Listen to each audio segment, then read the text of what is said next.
What's happening, everybody? It's your boy Leo, and welcome to the bird section. Oh!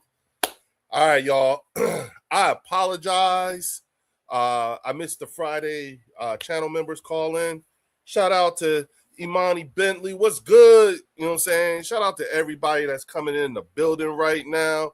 As you come in, hit that like button for your mans and them.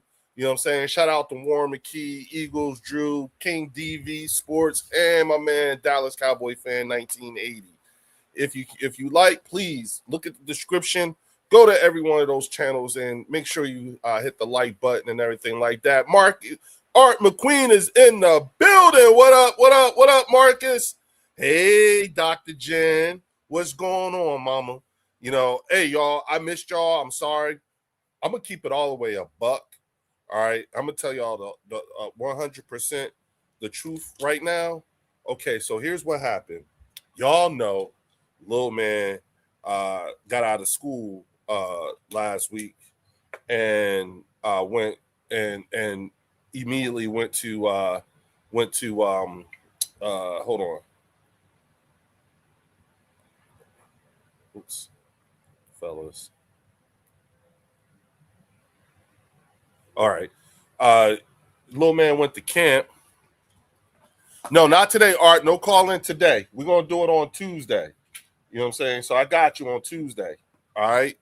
You know, this is because I have not been on in since Tuesday.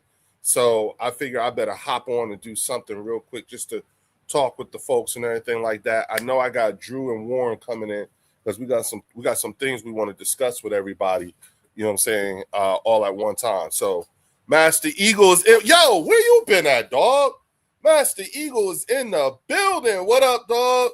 You know what I'm saying? Hey, y'all, again, as y'all come in, make sure y'all hit that like button, that subscribe button.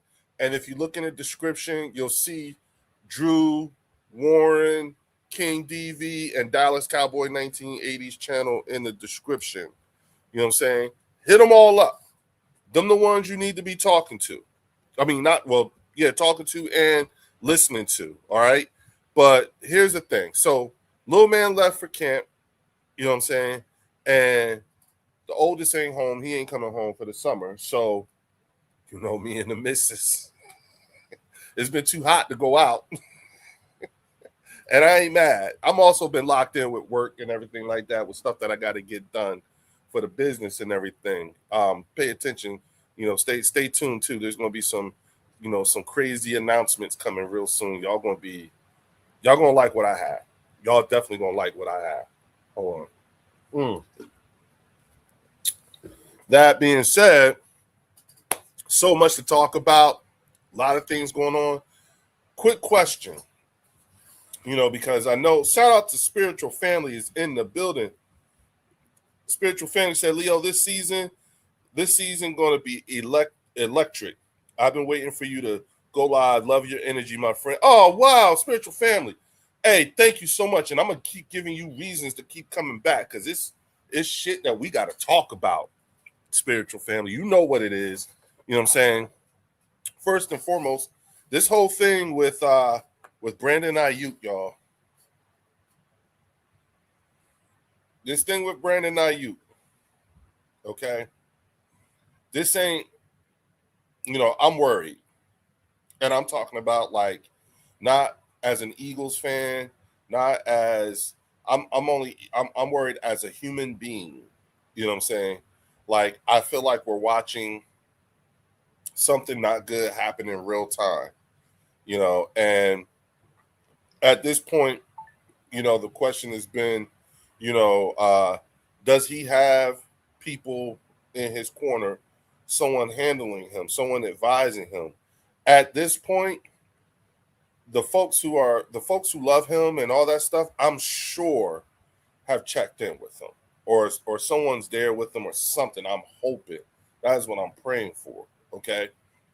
But, you know, and I'm waiting on Warren and Drew to get here because I want to take a deeper dive into it. But for the most part, I'll be honest with you, you know, I am worried. Now, what I am praying for is that the worry that I have for Brandon Ayuk is all for naught.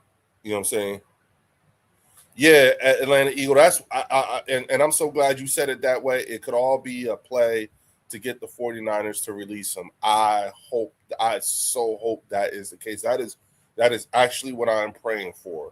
Although I know that him coming to Washington wouldn't be all that good for us, the Giants and the Cowboys, because it just bolsters their receiving core, pairing Brandon Ayuk with Terry McLaurin. But, this stuff that I'm seeing as of late, especially with the things that he's been saying about Jaden Daniels, JD5, and then you got JD5's response to it all, it's not looking good. You know what I'm saying? And that's the most I will say about it in terms of I'm not going to make no predictions or anything like that about the situation because I don't know enough about the situation to give a real thorough, assessment. But from what I see, and this is me being on the outside looking in, it doesn't really look all that good. Now the one thing that I will say, and I'm being sensitive about this situation, not just from Brandon Ayuk's position, but also from the Bird Section's position, because I promised all of my viewers, I promise all my subscribers and those who are watching that I would not waste your time on no bullshit. I'm not going to have y'all chasing ghosts and all that other stuff, but I will keep it respectable. You understand what I'm saying? And considering the current situation as is, you know what I'm saying? So that's where my concern is. But I'm almost okay. All right, no problem. Hold on for a second, y'all. No problem. Take your time. Okay. Up. And has it already? Real quick, hold on, y'all.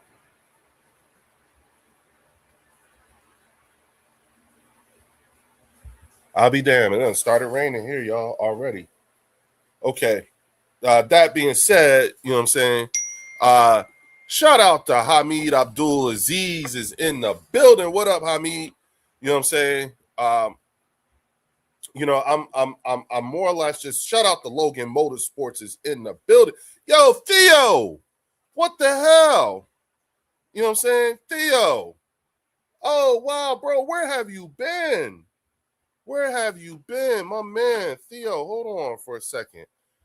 You know what I'm saying? Hold on for a hot second here. You know what I'm saying? Oh, it is Dr. Jen? Okay. Okay. Hey, Dr. Jen, I told you Rainier was going to go batshit crazy. I told you she was going to go ape shit, and she did. You know what I'm saying? Rainier went the fuck off. You know what I'm saying? So, mm. Wait a minute, Theo.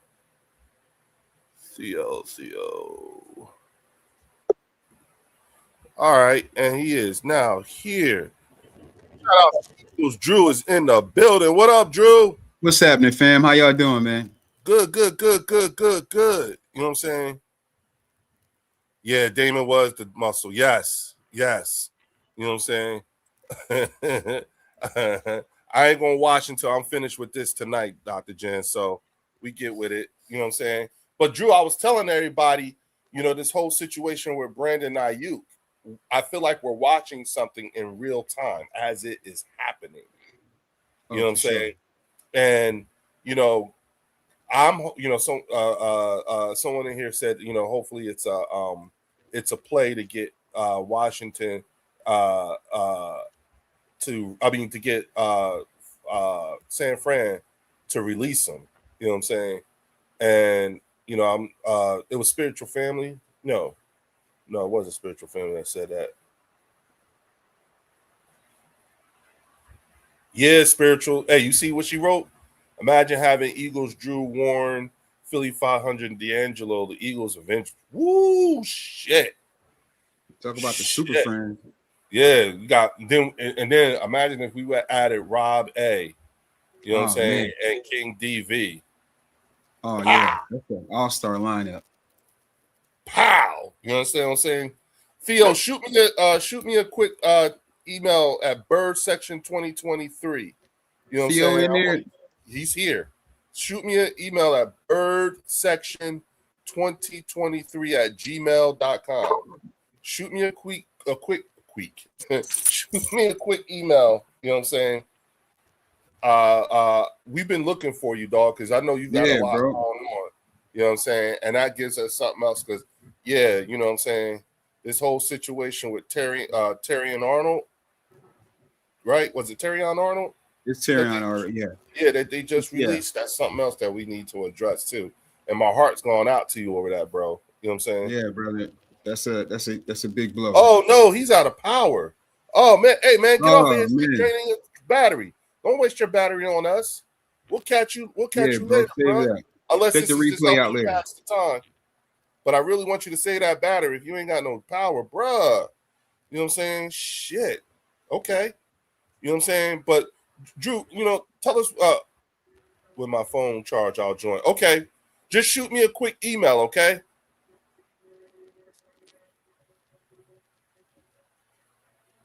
Shoot me a quick email at birdsection2023 at gmail.com and I'll shoot you the thing. Yeah, thank you, Hamid. Hey, y'all. Thank you, as Hamid. y'all come in, hit that like button. You know what I'm saying? But you know, Drew, go ahead, give us your assessment of the situation as you see it. You know, it's sad.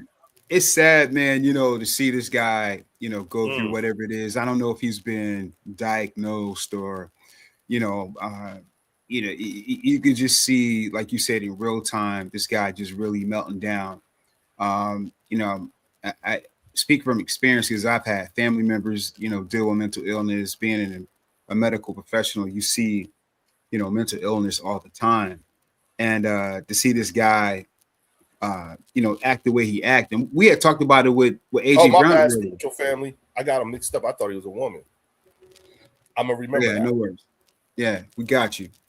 But you know, we talked about that with AJ Brown, who we've been open about, you know, his mental illness, him trying to, you know, delete himself and going through stuff like that. So mental illness is a big thing, man. I know it's something that you're very familiar with being in the military.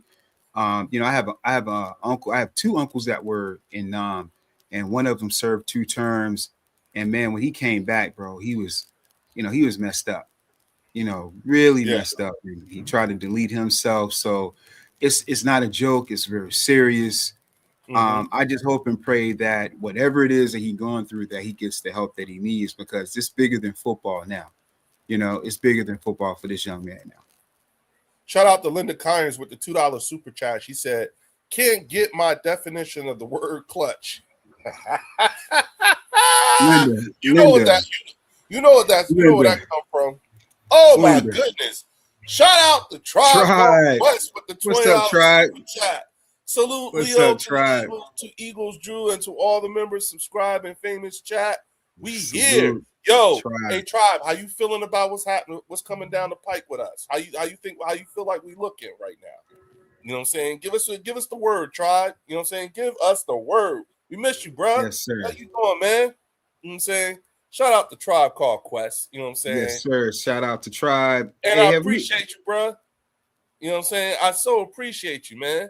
You know, have we heard from Anthony Perry lately? You know what? No, but I'm also not surprised because I believe that Anthony Perry, he has one of those kind of jobs that takes him away for long periods of time. Yeah. And I think he can watch, but I don't think he can comment or anything like that. I got you. You know what I'm saying? But you know, Linda says she still can't get the definition of the word clutch. Listen, let's Linda, let's not go there. Let's focus on Brandon real quick, because that's a whole nother type of mental illness that people deals with that whole situation. That's a whole nother mental illness thing. Yeah. Go ahead. Now, Function said Jalen Hurts is in the lab with the guys on the holidays. Loading. It's over for everyone. I saw that. Did you see Lane Johnson's thing? Yeah. Hey, you know what? Listen. Go ahead. I was going to say, he had everybody in the league the top 25 linemen, old linemen in the league at his spot out in Oklahoma. So yeah, call it what you will, you know what I'm saying? And hold on. Oh, I love this. I ain't gonna front. What if D'Angelo went on the Cilio show with Philly 500? They wouldn't know what to do. oh man, they should No, man, no, please. no. If Nah. D'Angelo went on Dan Cilio with Philly 500, it'd be over for the Dan Cilio show. He'd lose Yeah, people, a lot of people. yeah, D'Angelo would show would bring out his incompetence and his yeah, whole fucked up way of thinking. That's what that would do. yeah. You know what I'm saying? The Because whole troll. yeah, because Dan Cilio is like a lot of the talking heads. They are totally and completely tone deaf.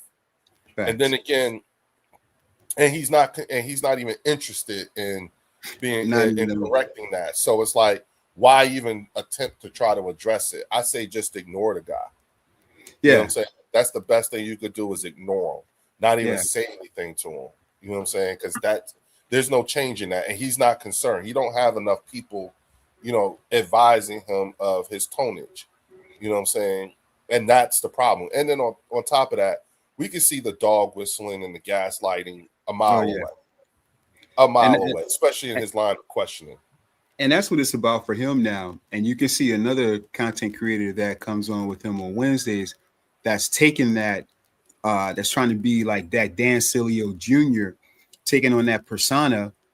But then when you get pushback, you want to cry, you know what I mean? And be the boy that cried wolf. It's like, no, if this is what you're going to do, if this is the lane you're going to drive in, stay in that lane, you know, put your head up tall and take it. Don't cry about it. Don't be a baby about it. You know, take all of that. Take all of that. You know what I mean? You want to, in your opening statements, you want to mention, you know, Eagles fans in every video. Okay, when we come back, you know, we snipe you. Don't sit there and cry about it. He can't do that. He can't take that. Yeah, you can't do that.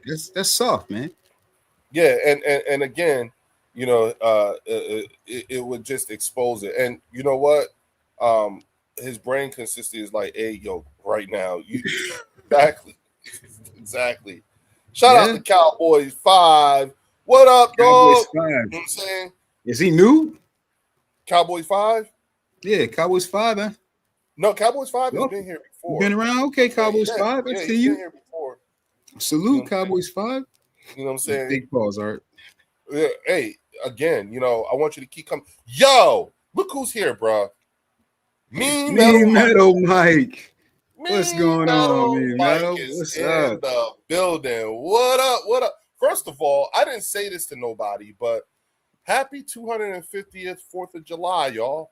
Yes, sir. Belated. You know what I'm saying? Happy belated. Yeah, 250 years. That's big, man. Shit. That's big. Shit. 250. Yeah. Can you dig it? You know what I'm saying? 250, so, man. Yeah, very, very happy to have you here. Very, very happy to be here. Very, very happy. You know, lots happening. You know, but again, I wanted to just touch on the whole, you know, Brandon Ayuk thing because you know, I was telling everybody, I promised, you know what I'm saying, I promised my viewers, my subscribers that I wouldn't spend a whole lot of time bullshitting them and putting out stuff out there that's just a waste of their time. You know what I'm saying? I'll let the other talking heads do that for me. You know what I'm saying? And when I come on, we could just talk actual factuals or just plain old, just being, you know, good human beings and stewards of one another. You know what I'm saying? So, you know, it's a thing. Shout out to Eric Oldhead, Young Bull Stewart. You know what I'm saying? What up, dog? As y'all know, you know what I'm saying, as y'all come in, please hit that like button. Look in the description. You will see Eagles Drew's channel, his link in there. You will also see the Eagles Collective Podcast, King DV Sports, and Dallas Cowboy 1980. You will see the links for their channels. Go on over there and sub them up, y'all. You know what I'm saying? Because we're trying to get everybody up and going. You know what I'm saying? Oh, okay, bet. I just got another text message from my man's, you know. But yeah, so that's what's been going on. You know what I'm saying? Hey, now let's rewind it back a bit, you know what I'm saying? And let's talk about what's been happening during this holiday weekend. You know what I mean? You see that Jalen's got everybody out there with him. You know, doing the, putting in that work, getting that familiarity with each other and everything like that. It's got Stowers and I think Makai, all the receivers you don't get to throw to like that. They all out there, and Leo's a real one for that. I'm about to start a channel. Fuck it. Function. Function. Come on, Function. Come on, Function. Get on in here, man. Bring it. You know what I'm saying? Yeah, Function. Come Bring on, that bro. channel. Bring it. You know what I'm saying? We gotta connect, man. You out here on the West Coast, bro. We gotta connect, man. I'm gonna add that channel link to description when you do, bro. Yeah. Send me that link so I can add it, dog. Yes, Function. And please, Function, I will come on whenever you want me to, bro. For real. Shout out to Linda Conyers. Come on, Leo. 10-14-1 with the kicker responsible for half the wins in the past year. How you come up with clutch? You know what, Linda? Okay. Let's address it, man. Let's address it, bro. Yeah, because I was trying. Linda's she's forcing the issue. We gotta address it. Linda brought us there, so yeah, we gotta address it, man. Go ahead, Drew. Go ahead. You start the silliness, the ridiculousness of it is just, it baffles my mind. You know, just that you would take like 10-14-1. You've been in the league going on 11 years. You're 2-5 in the playoffs. And mind you, his last 3 playoff games, the man has thrown 5 interceptions. 5 interceptions. How can that be clutch? You know, it's ridiculous to me. You know, where you have an entire, I'll say half of a fan base or the majority of a fan base just eats this stuff up because they're so such a need to be in a position of winning or be in a position to make themselves feel good. Listen, let's be real. Let's be real with ourselves, man. You know, Dak Prescott is a good quarterback, but the man does not have the testicular fortitude to be clutch. Clutch is not something that isn't in his name at all. Clutch is something that he's far from. I'm sorry. Just clutch is just a ridiculous statement for him. It feels like they're pushing something on us that's not true. That's how I feel. You know what I'm saying? That's how I feel. I feel like they're pushing something on us that's not even true. You know what I'm saying? Hey, yo, King DV, I'm putting the link in here, man. Hop it. It's in the chat. Only King DV, y'all. Only King DV. That's the only one I want in here. You know what I'm saying? If anybody else pops in, I'm just going to kick you out of the studio. But I just want King DV in here. It's intentional. You know what I'm saying? So you said something in like that they're doing it on purpose or there's an intent to it. Yeah. Lord Brunson said something a while back that really hit home for me about Dak. And you know, it's going to hit some people the wrong way. Where you're saying a lot of Dallas's fan base just wants Dak to win because he's an African American, because his mom passed away. You know, that the sentimental value, the whole sentimental value of it. Him, you know, if he wins the Super Bowl, it's like, oh, he did it. Dak, look, you did it for your mom. You know, another black quarterback and everything like that. And that's admirable and all fine. But the reality is, this guy's been in the league 11 years. 11 years with the same team, guys. And I keep bringing this up. When do you say enough is enough? It not only when is enough, it is enough, but how many quarterbacks, I've said it before, I'll say it again, that is drafted by their team, stays on their team for 10 plus years and wins a Super Bowl. It's not very many of them. And those that have done it, you cannot put Dak on their on that level at all because he's not them. So about Elway and we're talking about Elway. We're talking about Stafford. Stafford. What's the and Giants? He wasn't even on the same team.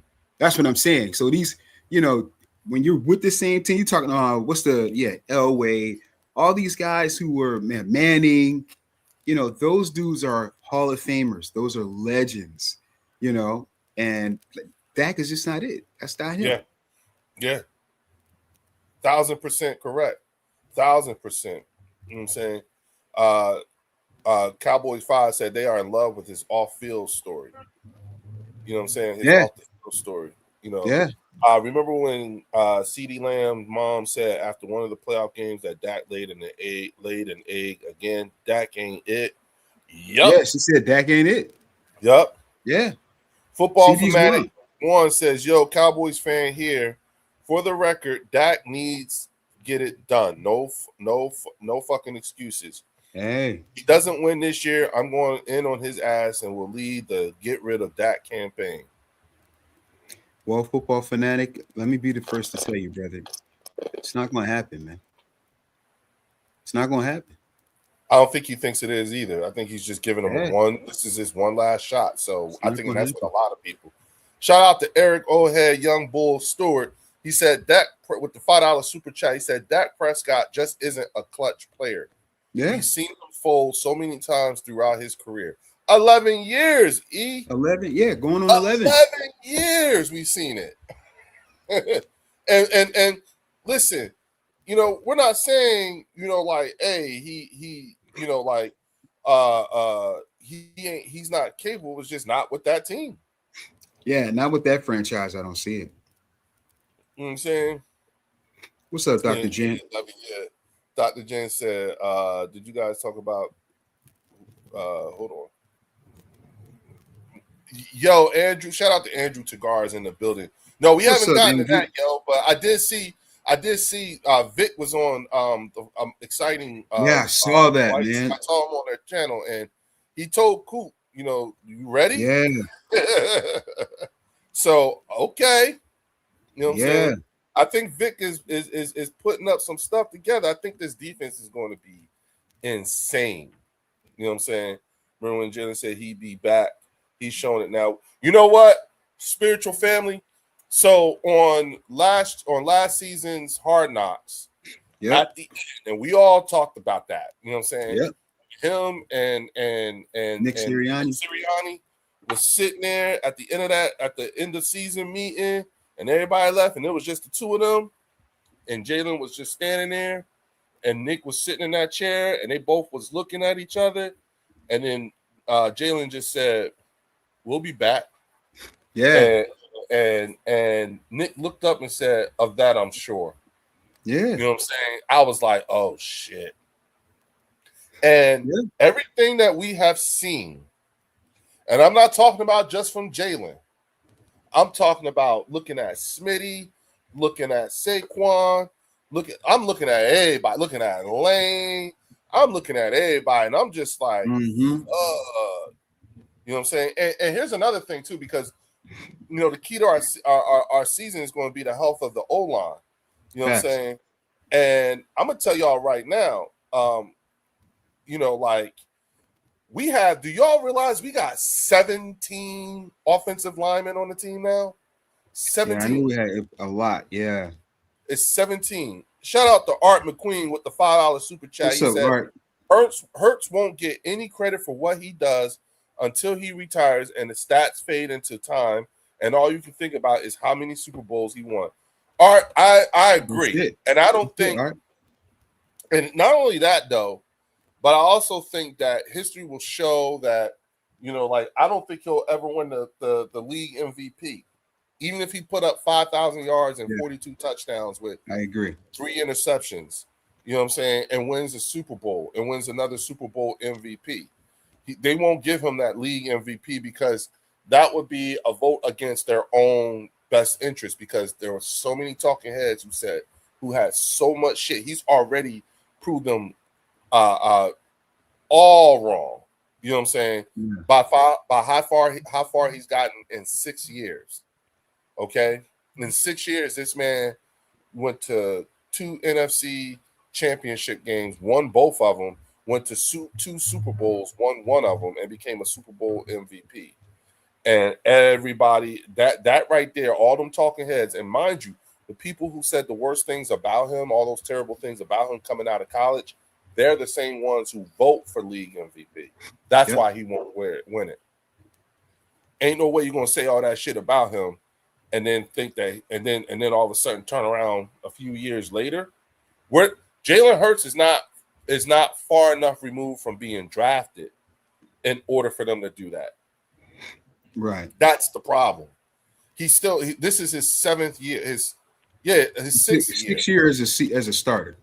Yep, this will be his 6th year as a starter. He's not far enough removed. Yeah. He's not far enough removed from being drafted. You know what I'm saying? Before any of that actually happens. And you're going to need some of these voters to actually age out. Shout out to Linda Collins with the $5 super chat. She said, "No hate to Dak.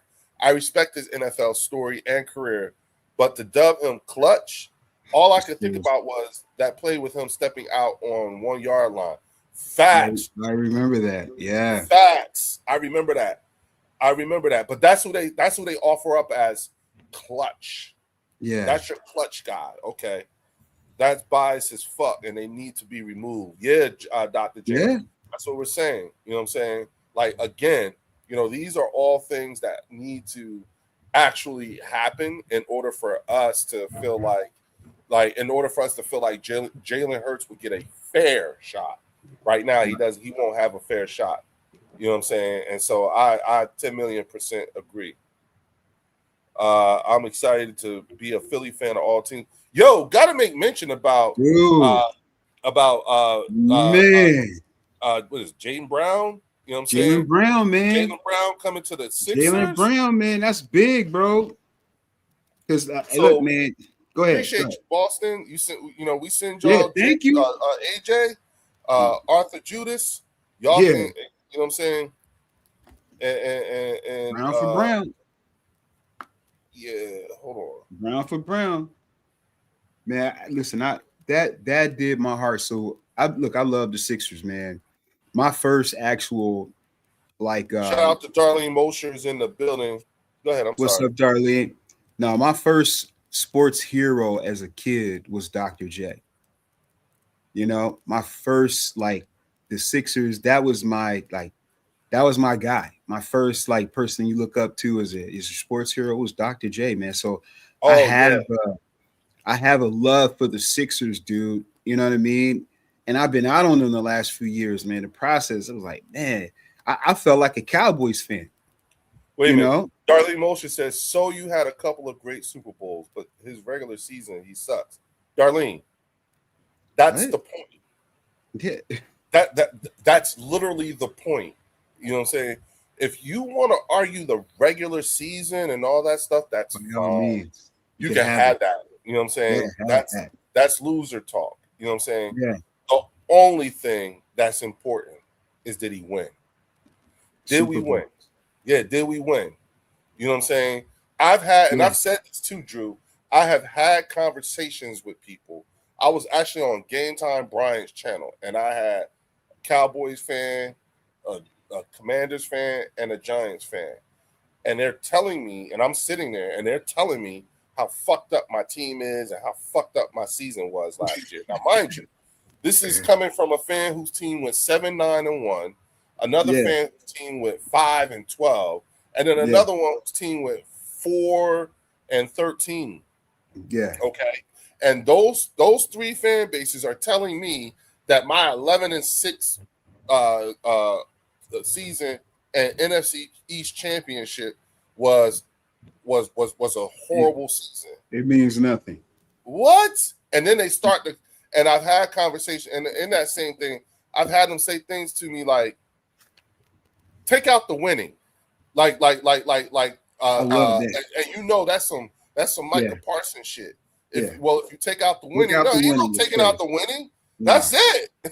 Yeah, that's what it's all about. You could take out everything else, but let's leave the winning. That's the most important part. The guy who was talking about Dr. J, he's a troublemaker, especially when he went last week and when he went on the Mailman's channel and started some shit with some guy. Oh, Darlene is mad at you, Drew. That's what this is. Darlene don't care about what you said. Darlene, she don't care about that shit. She just care about she don't like you. You still mad, Darlene? She got to ask the grind. Or Darlene got to ask Leo. You know what I'm saying?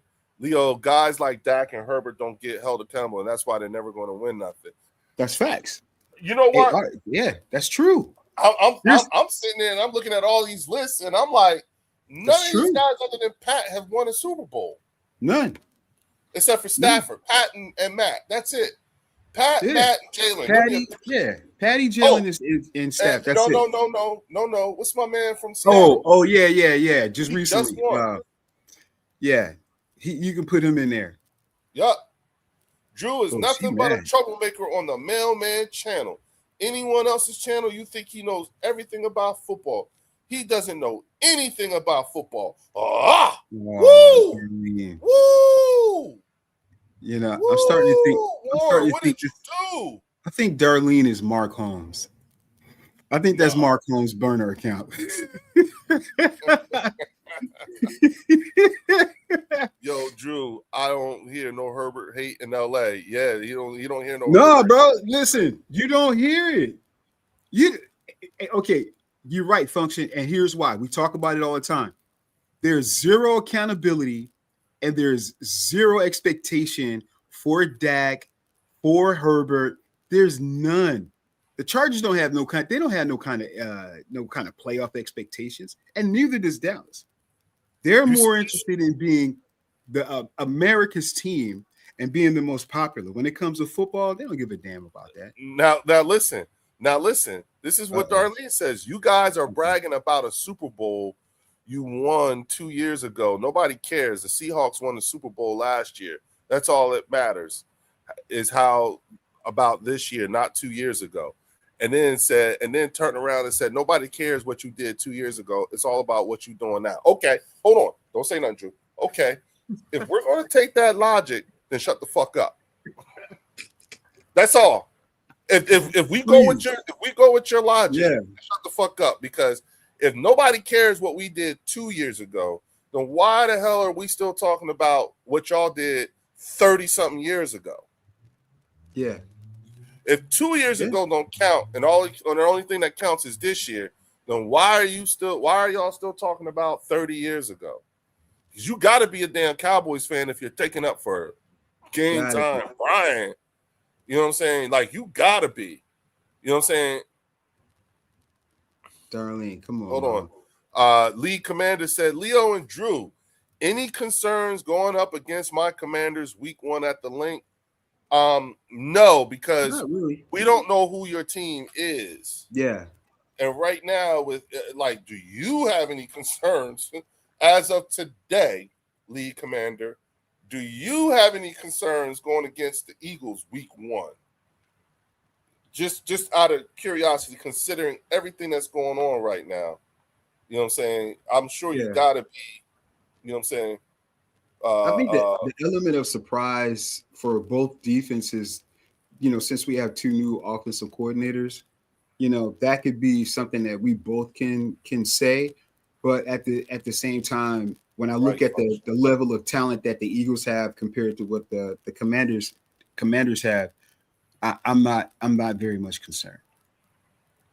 Me too, Dr. Jen. Yeah, we've been to 8 games, not hurt. So we've been to 8 games to get to a Super Bowl since the last time the Cowboys played in a game that matters. Right. Here are 2 facts. Cowboys got better and the Eagles didn't after trading AJ. And those are facts. Well, no, football fanatic. That's that. See, when you say stuff like this, right, and you present it as facts, that's why we look at y'all like y'all crazy. Yeah. That's why we call you delusional. Yeah. That's that right there. And you didn't even waste time doing that. You know what I'm saying?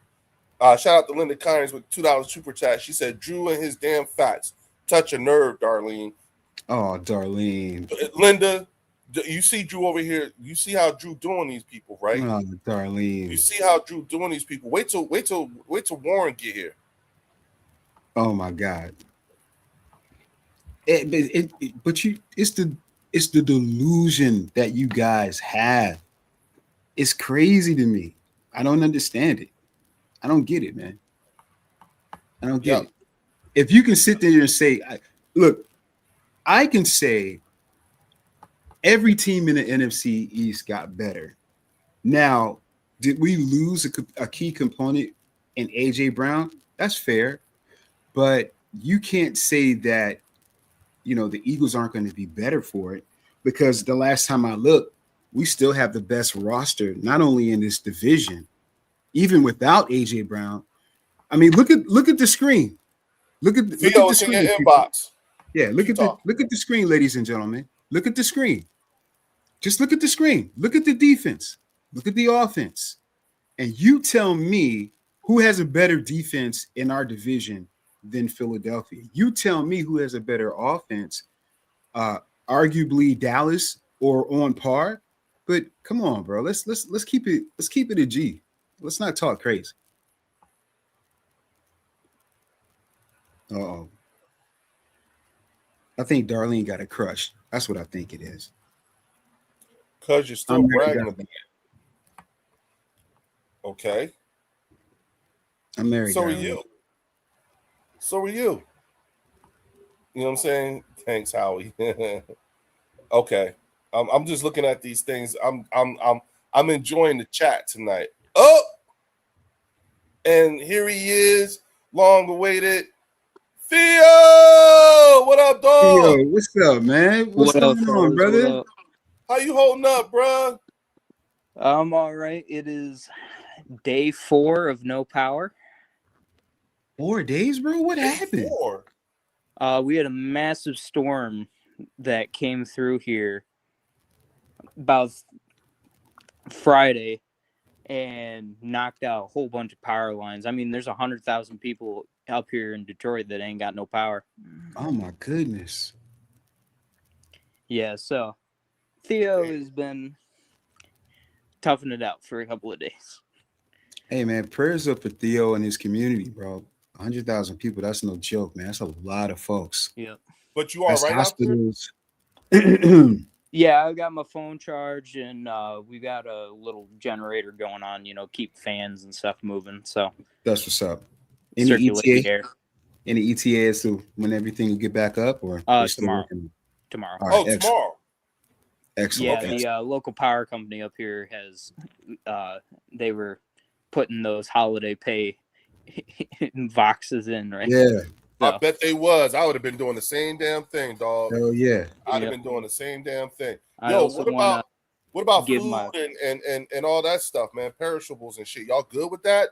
Oh yeah, we're right now, like a GoFundMe. Yeah, like, yo, if you got generators, then you should be good, right? Yeah, no, we're doing all right.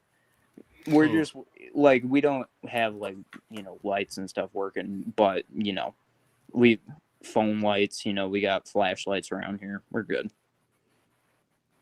But I do want to get some prayers up to CJ2K. That's terrible. Being diagnosed with ALS.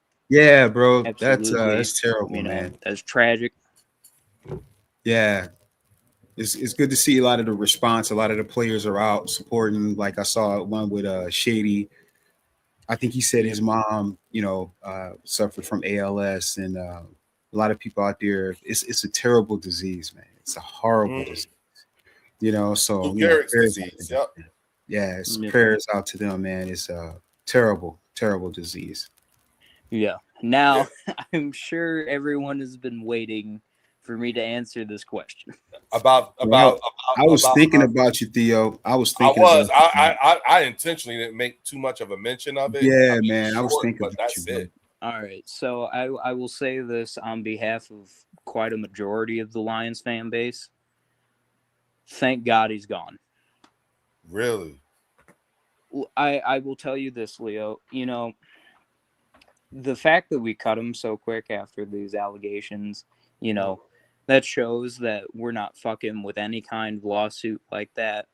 And, learning some of the details of the case, it's just like, you can't fix stupid. I mean, we just signed him to a $25 million contract, and you're going to do him what you did, or allegedly did. I should specify that. Right. It's just one of those things where even Detroit fans aren't going to tolerate that kind of stuff. The other thing too was he was kind of a mid corner, at best. He wasn't that great, and he was always hurt. So with him being gone, it's not. I'm not emotionally attached to it, and frankly, I think Detroit fans, we were just kind of over him after last season. And I can say that, yeah, he was a bust. We should not have drafted him in the first round. We should have waited if we wanted him that bad for him to fall. But it's like, Detroit cutting him after, the sleuth of lawsuits, may I add, that he, a part of the league. I know you got the Commanders basically trying to sign a restraining on Brandon Ayuk, is what we're hearing around the rumor mill now. But it's one of those things where Detroit cut him, and you know what? I can't say we were wrong for doing it. Right. And if the lawsuit does go through and he does actually, go to prison, we don't have to pay him a single dime, because that was part of the conduct clause in his contract. Mm-hmm. Yeah. Oh, shout out to Linda Kynes with the $5 super chat. She said, "Is Caleb Downs going to play your 3 other cornerback positions along with the defensive and the 2 linebacker positions?" Damn. Linda Kynes is not Linda. Yeah, Linda.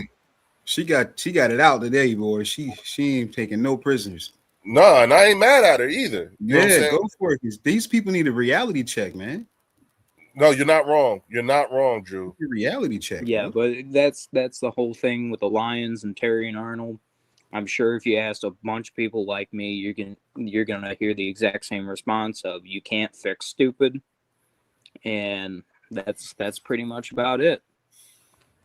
There's nothing I can do, and if the league does suspend him, if the leagues fall through, I imagine the league will. Oh yeah. And then not face any repercussions for your career. So it'll be interesting to see what happens. But other than that, the Lions draft, that's the reason why the Lions drafted the way they did in the draft. We doubled up on every position in defense. So yeah. Shout out Next to man Warren, up. the Eagles Collective Podcast. There he is. What's Hey, up, Warren, fellas? Look who we What's going found. on, brother? Theo. Hey, Theo. what up, Warren? What the hell is going on over there in Detroit? What up, though? I just What answered up, the though? damn question. No, don't yell at me.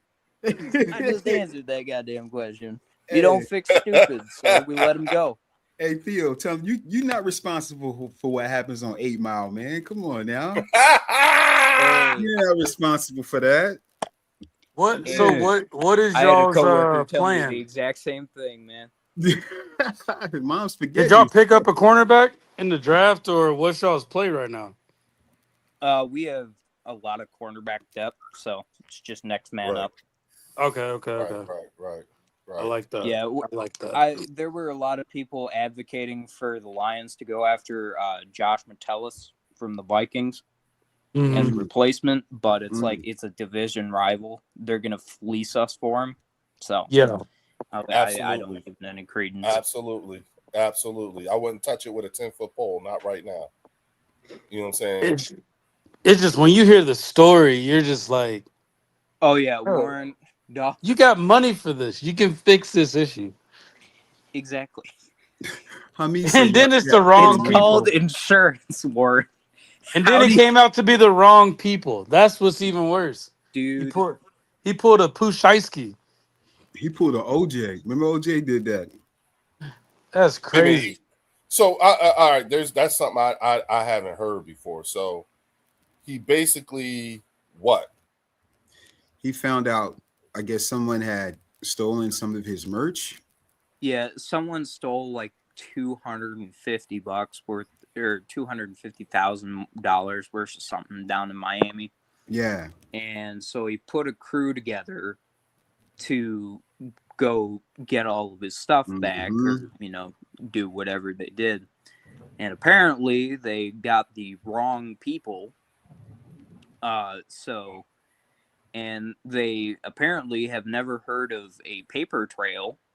So they had a paper trail that's longer than a fucking CVS receipt. So you can kind of imagine where that one went from there. I'll be damned. Stupid. Yeah, it's crazy, and it's like you get insurance for your Airbnb. Like Yeah. you get insurance for that stuff. Come on, man. Like that was. It's not like he's hurting for money too. Like, come on, bro. Yeah, I guess it's We just signed one of him those for things. 25 mil. That's what I'm saying. Come on, bro. Come on, man. Right. It's Theo could not be more like, yeah, I expected this one out of, like, you don't expect this kind of fuck up, but when you see it, you're like, yeah, I can believe that. I'm not trying to be a conspiracy theory person or anything, but do you feel like he didn't plan it, but he told them if this goes down, just say that I like shaked everything, that I started everything because he can actually afford a better lawyer to get out of it? Okay. Honestly, I don't know Warren, and personally, I don't even really care anymore. We cut him; he's done. I feel it. I feel it. Detroit isn't going to stand for this mess when you What have up, Chris? Dan Campbell. So, yeah, it's one of those things where that kind of behavior or anything close to that is not going to be tolerated with an organization, like Detroit now that's, trying to turn a chapter on a dark page in history. So, Right. It's one of those things where Detroit, I think, absolutely had every right to cut him. I think the speed of which we cut him was incredible. Yeah. Because I think it was only 2 days after the lawsuit was officially made public. Almost immediately. They were like, get your fucking ass out of here. Yeah, you got to go. Yeah. And normally when a team moves that fast, they've done their own internal investigation. Exactly. So they must have found out some shit, and it was like, nah, we out. You know what I'm saying? Yeah, I think it's one of the clause. It was like a code of conduct clause that is like, hey, we don't have to pay him, what we've already paid. We don't have to pay, what we have to pay in the future. We just, we've already paid him for what it was worth. So there's no additional cost. So his whole life is over now. That's crazy. It's a wrap, man. It's a wrap. His football life. You know what I'm saying? Yeah. Well, yeah. Absolutely. Well, we don't even know how much. We don't even know how much time he's getting. Yeah. They're saying up to life if all the charges stick. They say life? They're saying life. Damn. Did anybody die? No. It's just it was what is it? It's kidnapping? like kidnapping. It's so many charges that are compiled together that they're basically just saying he's gonna see some years. Yeah.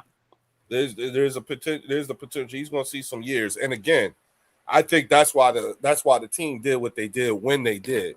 You know what I'm saying? They must have they like either way he ain't gonna be playing next year, even if absolutely not. Look, even if he beats the charges, he's not gonna beat an NFL suspension. Right. Because even the league has a little bit more tolerance or less tolerance than the Lions do for that. Right. So, right. And the Lions exercise that right to be able to, rescind that contract. Yep. You know what I'm saying, and he's already been paid. Put like this, he's been paid enough that he can pay for his lawyers, hopefully, if he still got that money. Yep. You know what I'm saying? Rookie money he may have already seen or what have you. Yeah. You know what I'm saying? And there's no telling if there's some language in that contract that if this was to ever happen, that they can't recoup some signing bonus money or some shit like that. You never know. Yeah. You know what I'm saying? I don't think he's gonna owe the Lions money, bro. Right. That's what I'm saying. Yeah, I don't think we can get the signing bonus back, but I think we get all the cap space he would have taken up if the actual charges go through. Yeah. So, and I think that's like 15 mil in cap space. So. Oh, that's big. Yeah, it's quite a few dollars. So you guys can make a deal, make a move, We can make a replacement corner if we need to. Yeah. Hey, we got Keely Ringo for you. No, absolutely not. You've been trying to give me Keely Ringo for Give months. us a third rounder. I keep saying no to you. Give us a third rounder, Theo. No, fuck that. You can give them to Cleveland for a third rounder. They got plenty. Hey, I still think I have Detroit as one of my teams is going to make it deep in the playoffs. Yeah, I same. We were talking. Some of my coworkers and I were talking today, and it's like if the Rams don't fucking make it deep into the playoffs, like the NFC Championship game, ooh, somebody's getting fired. Somebody has got to get fired. People are already crowning the Rams. Yeah, they already, especially Dallas. Dallas fans been glazing. I see it, and it's like you can't tell me that you're assembling the literal Avengers of football, and you don't win the Super Bowl. Ooh, and I told them it's like if they don't win that division, somebody's gonna be coming for Sean McVay's job. Yay! Oh, you see it? They don't win the division. If they don't win that division, I think McVay is going to be on a very hot seat. I think they win the division for sure. Yeah. I don't think Seattle will be as big of a threat as they were last year. Yeah. And the 49ers, they're a rogue card, maybe. But against the Rams, I don't have high hopes. Yeah. And not to mention, there's a bunch of other teams in the NFC that can refill that spot. So. Yeah. And just so you know, I said something earlier. I just want to address this because Function said Aaron Donald will come back just to tear a hamstring, especially if he's not in training camp. I said I don't think training camp is harder. I don't think training camp is harder than Aaron Donald's home workouts. You know what I'm saying? Because like I said, I just saw him destroy Jared Verse. He's a monster. You know what I'm saying? Jared Verse told Aaron Donald's wife to call the cops. So that tells you right there. You know what I'm saying? Like, all right. Yeah, all right. So Anthony Jet, the Barbarian said, I'll drive Ringo to Detroit personally. I'll throw him back in the river and he'll float down to Philadelphia for you. Yeah. Hell yeah. I'll slap a return to sender label on him and send him back. You can have Ja'Cory and Bennett, man. Yeah. You go ahead and keep living that fantasy, Drew. You just go ahead and keep having that. Y'all need help. You know what I'm saying? But I've been saying, but we got help. We drafted help. That's why we have it. Yeah, if y'all drafted, y'all should be in a good position. Yeah, Theo, who in the secondary has you excited? Absent Terrion Arnold. So Kirby Joseph is coming back. I forgot about Kirby. So you do have Kirby. BB's supposed to be coming back I think it's middle of the season, though he's made a remarkable improvement. Mm-hmm. So is he going to start off on PUP? Is he going to start off on PUP?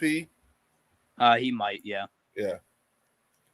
They're saying he might be available like week 4 at the earliest. So he'll be here before any if potentially anything goes wrong, serious damage is done.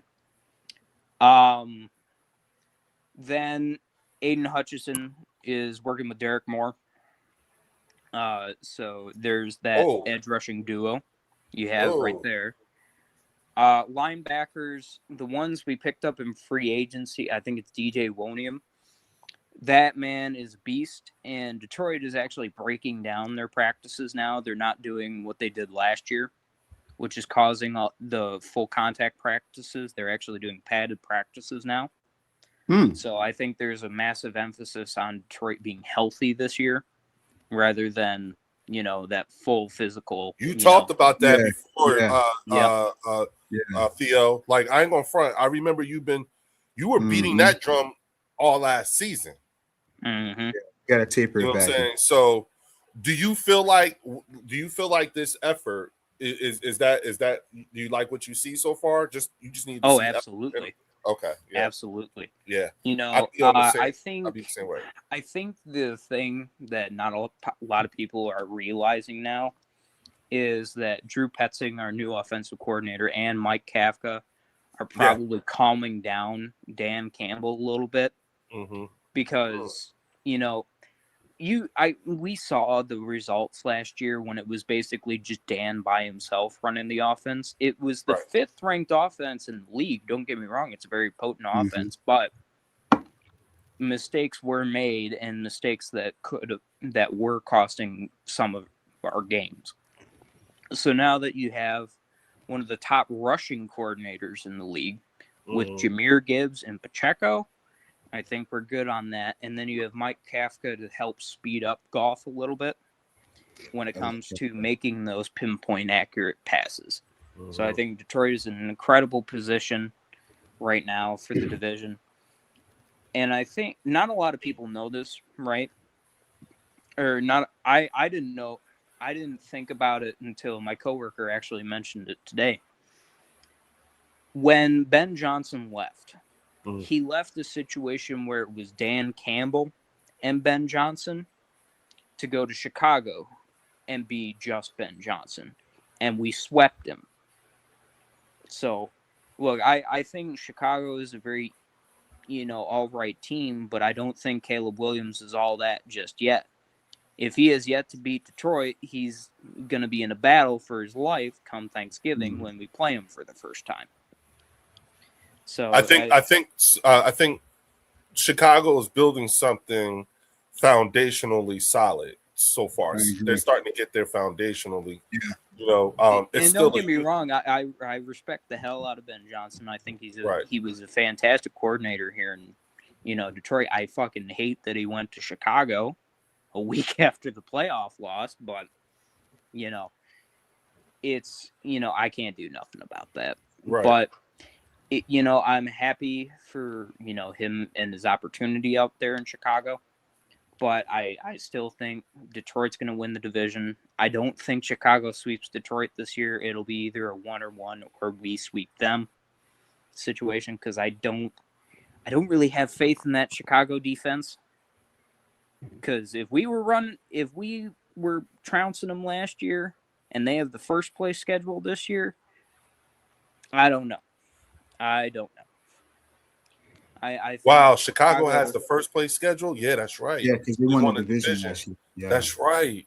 Fuck. Yeah, so the spotlight is on now. I'm going to say, Theo. I'm going to say, I think Chicago might be that team that surprises everybody. I don't know. I think they certainly have the capability for it. Mm-hmm. I said it to I say it to a lot of people I meet. I think it'll be Detroit and Chicago this year that are fighting for the divisional crown. I agree. And that there's that Week 18 game in Soldier Field for at the end of the season. So if the way I'm thinking it goes down, it'll be a divisional fight and a playoff seeding.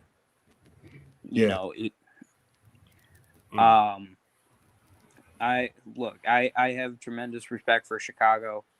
I don't think Green Bay is going to be what it was. Honestly, I think Green Bay's floundering at this point, and I think they might need to accept the fact that they're in a rebuild. And, I know it's shocking to say Green Bay in a rebuild because they haven't done it in 30 plus years, but I think Green Bay is finally, starting to feel all the wear and tear from that continuous Brett Favre, Aaron Rodgers, and now you have Jordan Love, who, honestly, I think if Jordan Love doesn't perform this season, I think he's out of Green Bay. Yeah, I would imagine that they would be looking to be drafting his replacement. Yeah, they've got I feel like Green Bay is trying to avoid the waters that Dallas is entering into, and I would say they are only thigh deep in these waters. And the waters that I'm talking about is the wasting of of a career like Yeah. CD. You know what I'm saying? I think they're wasting his career. Like there's going to come a point where CD Lamb's just going to want to win a Super Bowl above being loyal to the team. You know what I'm saying? And he's got some pretty good years still ahead of him that he could perform at a high level. The problem is that those years are fading fast. Yes. Thank you, Theo. And on top of that, you know what I'm saying, the amount of years it would take to, basically rebuild the defense is not going to be the kind of years that spell Super Bowl. And while he is where he is right now, you could probably get one or a first and a second, if not two firsts for CD Lamb. You see what I'm saying? While you can. And Dallas fans, this is not besmirching CD Lamb, the player. This is simply looking at the business side of the NFL. Yes. I'm looking at the amount of time, because absent when you talk to a lot of Cowboy fans, because when receivers get old, they get old quick. Yeah. No doubt, Dr. Jen. And don't say nothing else. Don't say, Dr. Jen, don't say nothing. Don't come back talking about it. Okay? Thank you. You know what I'm saying? I forgot that's going on now, but that's all right. It'll be there when I'm ready, when I'm done here. But I do think that while you can still get a lot, CD Lamb will still give you a haul. You know what I'm saying? Oh, I don't absolutely. know if they're going to sign a George Pickens. You see what I'm saying? They're not going to sign him. Yeah, and for the amount, for what you could get for George Pickens, for CD Lamb and George Pickens too, because George Pickens is playing under the franchise tag, so they would have to trade him. You know what I'm saying? Yeah. It would still be a trade, which means they could still get something, a sign and trade type thing. Mm-hmm. You know what I mean? Yeah. But for CD Lamb, oh yeah, they can get potentially two number ones. You know what I'm saying? If not a number one and a number two. You know what I'm saying? Yeah. Again, not because there are teams that are hurting for receivers right now. Right. CD Lamb? Right. Shit. Right. You know what I'm saying? Big Pickens said a CD Jalen reunion. I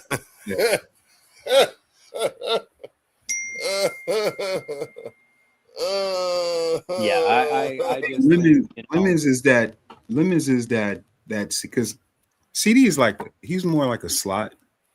Most of his production and his careers come from the slot because he really can't get open that much on the outside. You have to either put him in motion or put him in a slot. So Lemon is that guy right now. Big Pickens might have started something with this, because after I just said all that shit about CD Lamb, you know what I'm saying, and I'm like, in my mind, I'm like, we actually could afford that. We could afford that. Even and not only that though, but his salary as is like, okay, yeah, I'll take that. However many more years he got left on that contract. But see, Leo, here's the thing with Jerry Jones. They drafted CD. Mm-hmm. They're not gonna let him go. They'll get rid of. They drafted Micah. Yeah, but Micah was showing his ass. Micah was just, But they'll let Pickens go because like CD is one of Jerry's guys. To be honest with you, I would keep Pickens over CD. I'm not. That's what a lot of Cowboy fans are saying too. Really? A lot of them are talking like that. I'm hater. I would keep Pickens. I would take Pickens over CD. I just would. And it's not the CD. Yeah, I would. I'm not saying CD is trash. Don't get your panties in a bunch. To me, Pickens is that dog. To me, he don't drop passes. Plus, he's a lot younger. And he's younger. CD drops passes in key moments. He does do that. I think he's Pickens is a 50-50 guy, where he's going to go up and get the ball. CD, not so much now. He's getting older. and he's a lot more injury prone. So I would keep Pickens over CD if it was me, but that's their problem. Yeah. But Yeah. see, go ahead, Warren. No, no, I'm listening. I just think at the same time that's all based off of one season. So we need to see him Yeah, like add on we to need that. more years in the performance review Yeah. before we make a total decision. Yeah, CD's had more he's had more seasons high performing like that than Pickens. I guess we would have to see another season of that with Pickens to see if it's continuous or is it just 4 year contract and that's it. But for me, I think you okay. The production is going to be pretty much the same. Dak is a very good quarterback. He's going to get the CD. He's going to get the ball to Pickens. I don't think Pickens may not have what he had 14 last year. Mm-hmm. He may not have 14 this year. Let's say he has 12, 12, 50, 13 maybe. Um, I think that's good. I don't think his production is going to drop off to where he's going to have like, Yeah.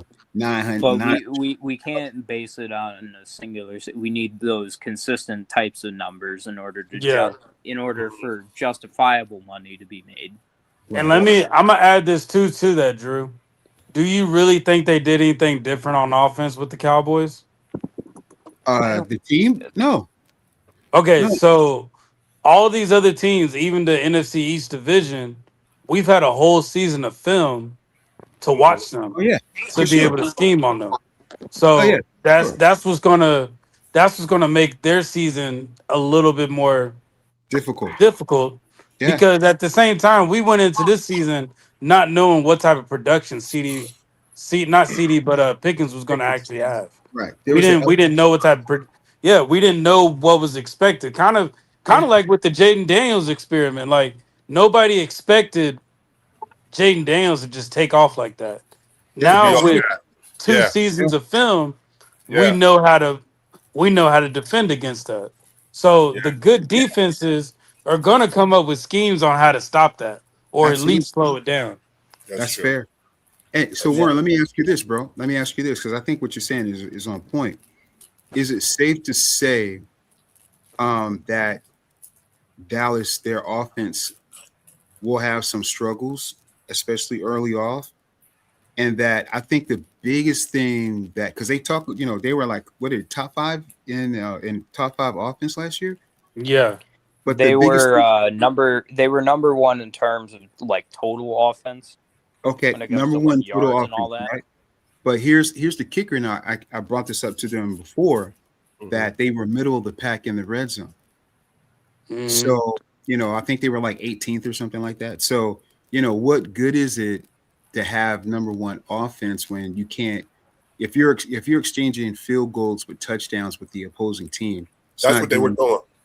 And that's exactly what they were doing. So, and that's why that's when you become 7-9-1. I'm not throwing no shade, but now that you have the entire NFL that has book on Shoddy because it was all new. Shoddy was like, okay, here we go. All right, you got your stuff off. Now you come in, and there's tape out there, So as opposed to them, averaging 31 points, let's say they average 27. So Yeah. how does that look like? Is that enough to get you to the playoffs? I think where the Dallas Cowboys are right now, them throwing the ball is going to be so obvious to where at this point they need to focus on the run game. I think Mhm. that's like that should be the trick up their sleeve that they should be focusing on more of the run game with. You got Williams, who else they got? Blue, I think. Jadon Yeah, Blue, yeah, they still My got bad, Blue. Theo. Come back. My bad, Theo. Come back. I hit and the wrong button. They got Blue, so it's like Bill Mafia. utilize they gotta utilize their run game and Cowboy fans gotta be okay with Dak not getting his yards like he used to. If they're really trying to go where they want to go. Like if they just make it be a pass game all day, we got the corners for that. Like Oh teams yeah, know how to scheme up against that. If Oh they yeah. trying to change it, you better off just focusing on your run game. But I don't Mhm. think they're going to do that at the end of the day. I And, think the way they want to do, they want to be explosive by throwing the ball. mm-hmm. Mhm. Mhm. And here's why. Here's why I feel what you're saying is true, Warren, is because the defense, right? The defense, are they going to be able to keep Dallas in games to where it's not a shootout? Yeah, because they've been parroting the Bengals for so long. Mm-hmm. Yeah. Yeah. For the NFC. So when they play a Detroit, that defense is not stopping Detroit.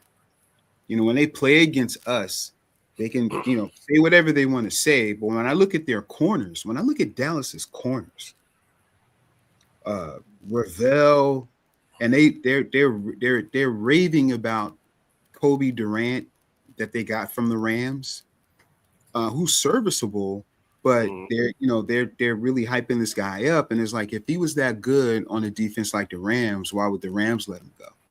You know? No, he wasn't that guy on the Rams. I'm sorry, Well, but he that's not. wasn't. But Yeah, Warren, he that's not wasn't how that they're guy. talking. That's not how these guys are talking. Well, even me and Lloyd were talking about it, and Lloyd was saying that Kobe Durant went to the Super Bowl with the Rams. He had to double check that, and he realized he didn't go to the Super Bowl with them. Oh, So really? So yeah, Durant yeah. wasn't on that team. No, he wasn't on that Super Bowl team. He came the following Interesting. year. Yeah, Hmm. yeah, and that was Okay. the we were having that conversation about their defense with the Al Harris conversation, Leo. Like I we Yeah. remember had that conversation, and I guess they responded to it by what I basically was saying to them is with Al Harris. They said that they're not looking at Christian Parker as their makeup for losing Al Harris. They said Al Harris was a secondary coach that was allowing Bland and Diggs to kind of freelance, basically. He allowed them to freelance. But that freelancing got them interceptions, right? That got Yeah. them turnovers. that. Yeah. Right. So I told him that, okay, That was their CP. Like if he's not yeah, seeing the parallels, then yeah. So I said, okay, cool. We'll take the turnovers, all that stuff that y'all got. Let's say y'all won the Super Bowl off of that. Al Harris would be getting a defensive coordinator job just based off that season with those corners, with the interceptions, with the turnovers that they had. Al Harris will have a better chance getting a defensive coordinator position. They were saying no, but I was like, okay, well, look at CP.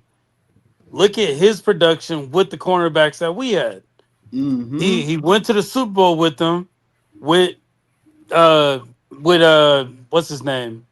Who do we have? We had with Slay, Quinyon, Coop, Reed, and who else do we have as our other safety? Mark Um, Epps. Oh, No, that was the one we lost. oh, We Chauncey, yeah, Chauncey Chauncey Chauncey. Gardner. Johnson. Yeah. And I was like, so we did all that with Chauncey Gardner freelancing and not actually listening to what Christian Parker wanted to do. I was like, so what is it? What is so different about if Al Harris would have won the Super Bowl, he would have gotten defensive coordinator job, just like how CP got a defensive coordinator job from winning the Super Bowl because all the turnovers that he was getting with that team, and then he goes to the Bears, he gets turnovers too. The Bears led in turnovers with Al Harris there. So what he's doing is clearly getting some type of production that's giving them an advantage on the defense. Yeah. So all I'm saying is, I guess they were trying to downplay Al Harris, and I was like, no, because he would Nope. have gotten a defensive coordinator position if y'all would have won a Super Bowl. Y'all, like, let's be real here.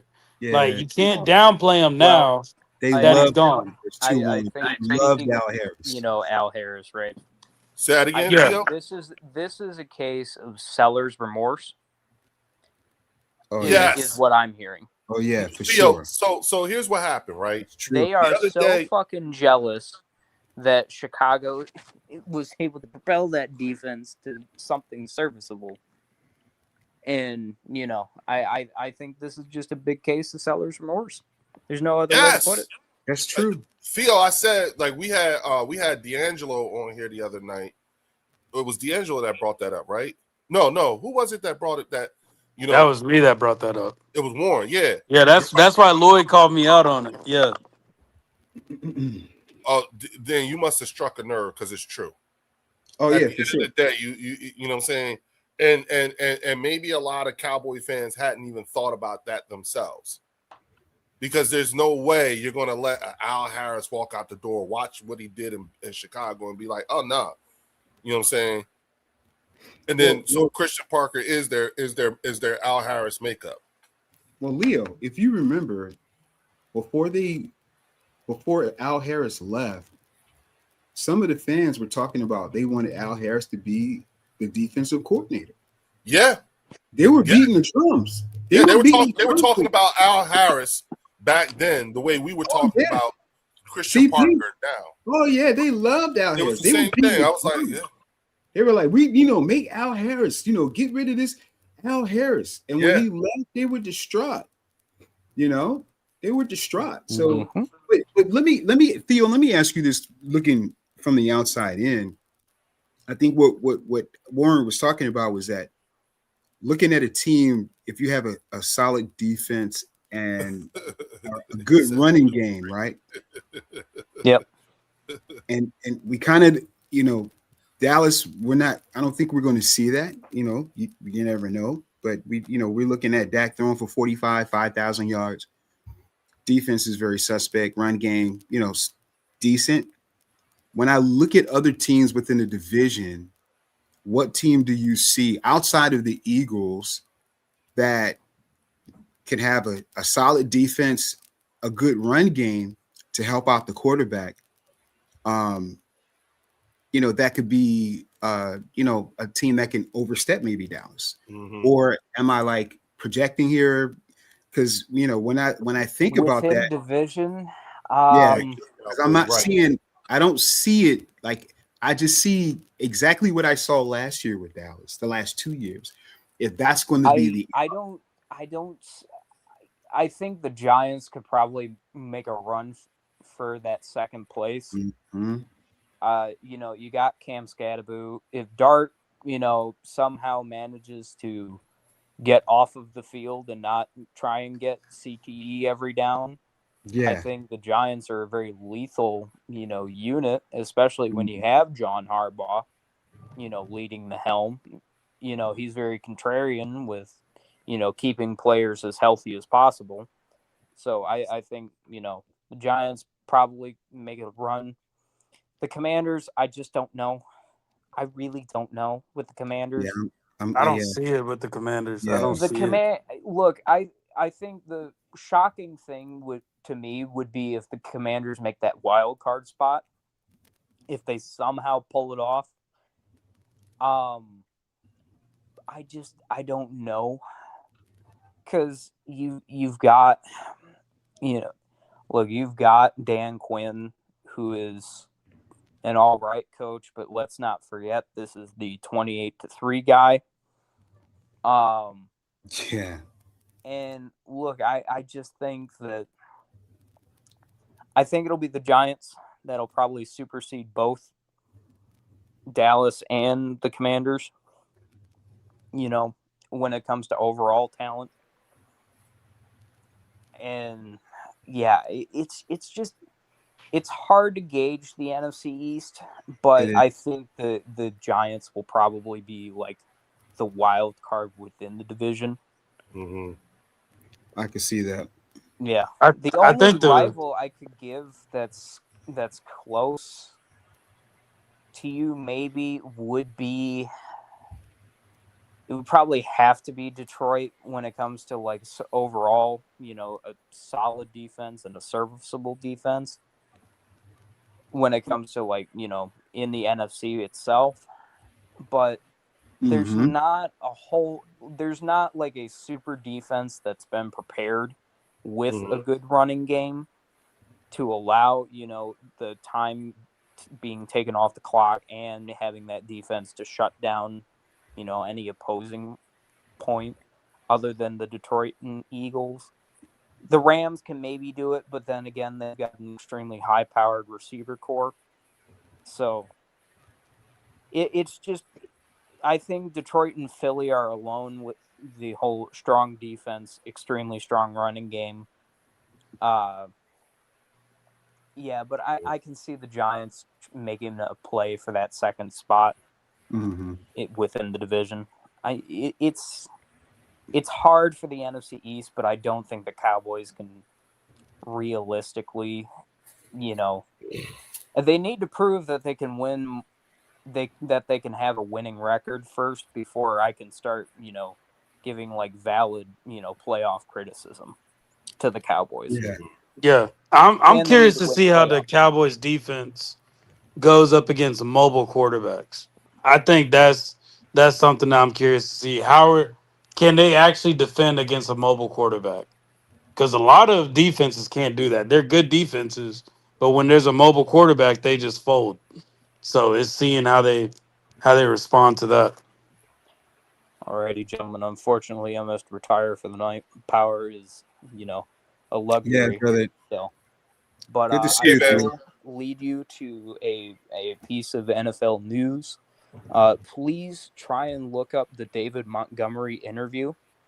He's recently done an interview since leaving Detroit, and I think it's a very good interview. He said Dan Campbell is one of my personal favorite coaches of all time. I have massive respect for the Lions, but he knew that as soon as Jameer was drafted, it was kind of, I'm not probably going to finish here. So, and Detroit, traded him and we got good value.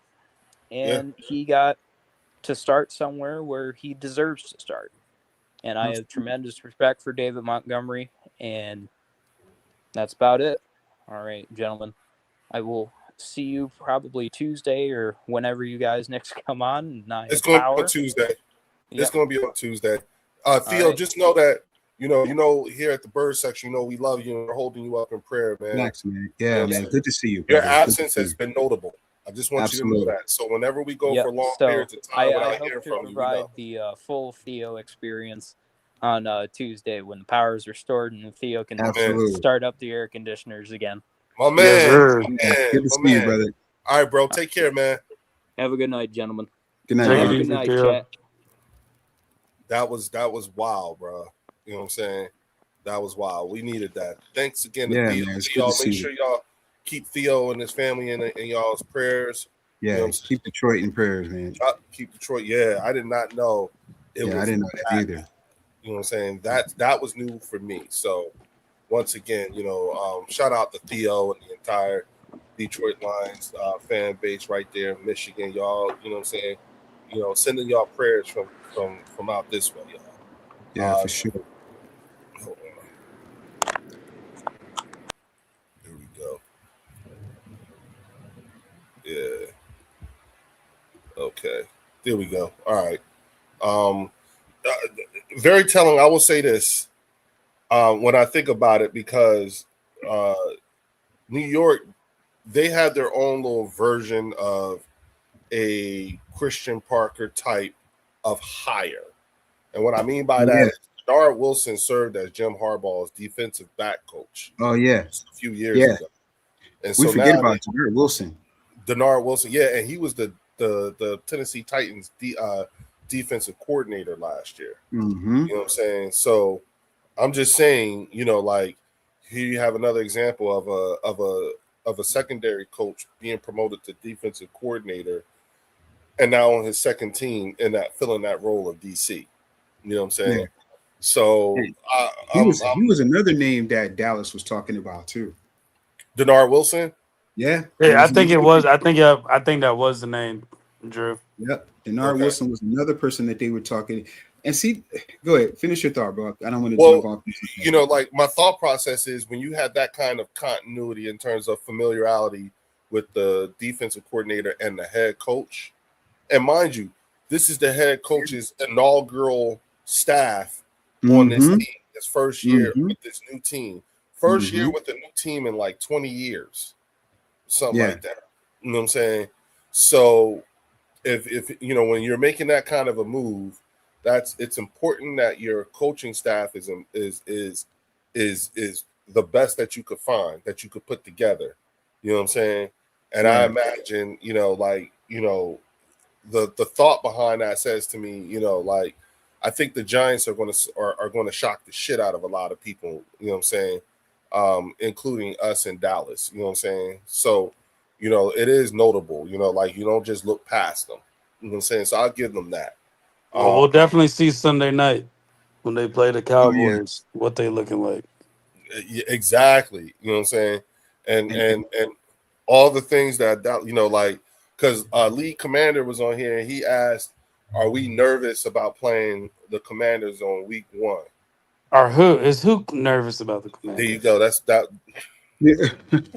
That was the response. I asked, But "Are y'all nervous about playing yeah, us week 1?" You you know what I'm should be. saying? Like this is that they get the Super Bowl the first game. Basically. We're their Super Bowl. We're I the would just say Commanders. stop it. Stop it. Yeah. Get some help. Warren, they cannot help themselves. We know this. Okay, we know this. And now when you look at the whole thing with Brandon Ayuk and JD5, I don't think Brandon Ayuk's coming to Washington. Yeah, Say, JD, man. Brandon hit him with the talked about his from under mom. your He said, moms, dude. tell Yeah, you he what your talked about his moms, dude. That's And crazy. Jay Dane said, "I hope you enjoy that early retirement." Oh, whoa! You know what I I'm just saying? feel like with the Commanders, Vic Fangio is just going to tell the defensive line, go after the quarterback. It's like I Yeah, just I just feel like it's just one of those type of games. Like Mm-hmm. it's no knock on them, but it's just go after the quarterback. right. Pin your ears back and just go after him. Because Yeah, their receivers, they still have McLaurin, but we know what Quinion does to Scary. You know what I'm saying? Outside of that, I don't see much of a threat there. I like their running backs though. Their running back room is stacked. They Who do got they hella, have? they got huh? hella running backs. Washington, their running back room is stacked. Yeah, they Who do got. they have though? No, they got a good Uh, man. oh, the kid Exactly. they had last week, Fred. No, the kid last year they call him Fred. Or Yeah, Bill or some shit like Bill. that. Yeah, Bill, yeah, that yeah, dude, he was and they nice, picked man. up somebody else too.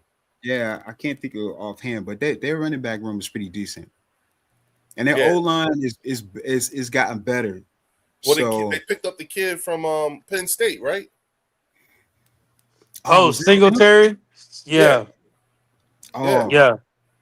yeah. so So it's what I'm saying, yeah, they're going to be. They're not as bad off as one would think they are. So you no. think they're gonna give us trouble, Drew? You know what? I think that first game could be closer than what we want it to be because It's the first game. we both have two new offensive coordinators, right? Mm-hmm. So it's going to be a feel, a process where teams are trying to fill things out.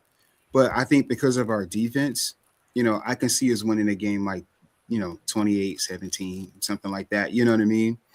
Because you Um, know we have the best defensive tackles in the NFC East, right? oh, for sure. I mean, not only the tackles, but just all around defense, like Because linebackers. I looked up the stats and our defensive tackles are better than the Cowboys' defensive tackles.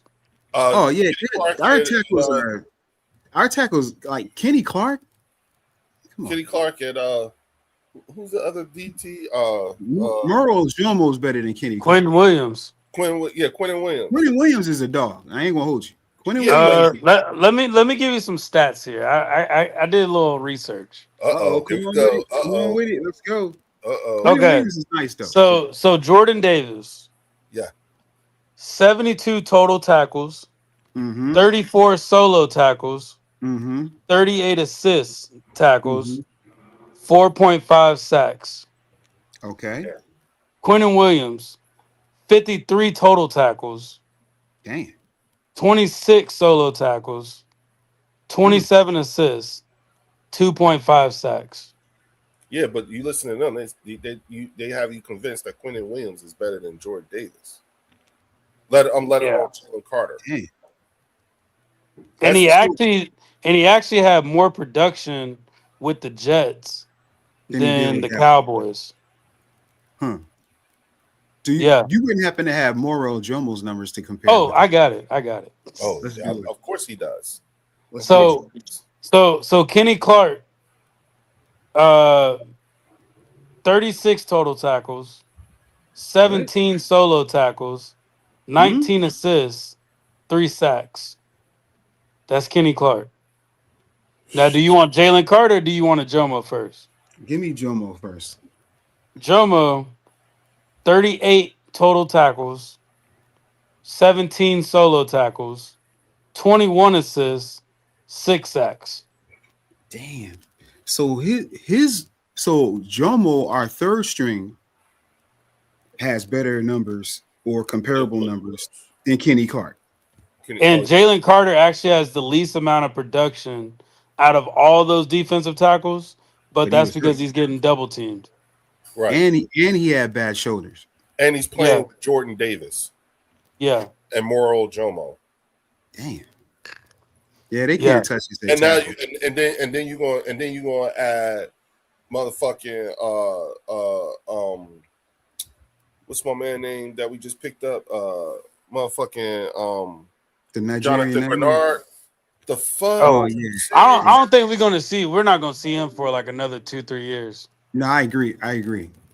Who's that? Yeah, Jonathan Grenard, bro. He I like him better than Jalen Thomas that we had last year. I think he's gonna go off. I I said think because he doesn't have to be anything other than a football he player. He doesn't. ain't gotta be the man. He ain't gotta be a captain. He ain't gotta be shit. He just all he gotta do is just be I him. think he gotta. I think he needs to get. It's gonna sound weird, but he needs to be able to get his hips right. Like He's too stiff. He's way too stiff when he plays. So Who's they that? need to get him. They need to get him to loosen up a little bit. The good news is he's got Clint Hurt coaching him now. Exactly. Yeah. You know what I'm saying? So if you see it, Cause Malata, how long did it take Malata? Like 3 years to get 3 years. started. Yeah. It took him like Yep. 3 years. So Yep. it's probably gonna take him about 3 years. Yeah. Yep. Yep. And And then see, go ahead. He'll be after Ty Robinson. I look at it like that. Like Mhm. after Ty Robinson has his when he's up for contract, that's when the Jomo's gonna start showing up. he becomes eligible this year. Yeah, Ojomo. Ty Robinson came out with Jalen Carter. No, he came No, out. he He came out last year. came out last Oh, year. he came Yeah, out he was a last rookie. year? Yeah, Yeah, he came Last out the year? year we won the Super Bowl. Yeah. That's 2 years ago. Okay, that's okay. Yeah, he wasn't a Yeah, rookie. he was in the 2025 draft. he came out with Makuba. Yeah. He came out Yeah. with McCuba and Oh shit. Campbell. Yeah, he came out with Makuba and Campbell. Yeah, Oh shit. The Vanilla Gorilla. he was the. I think he was the third or the fourth round pick.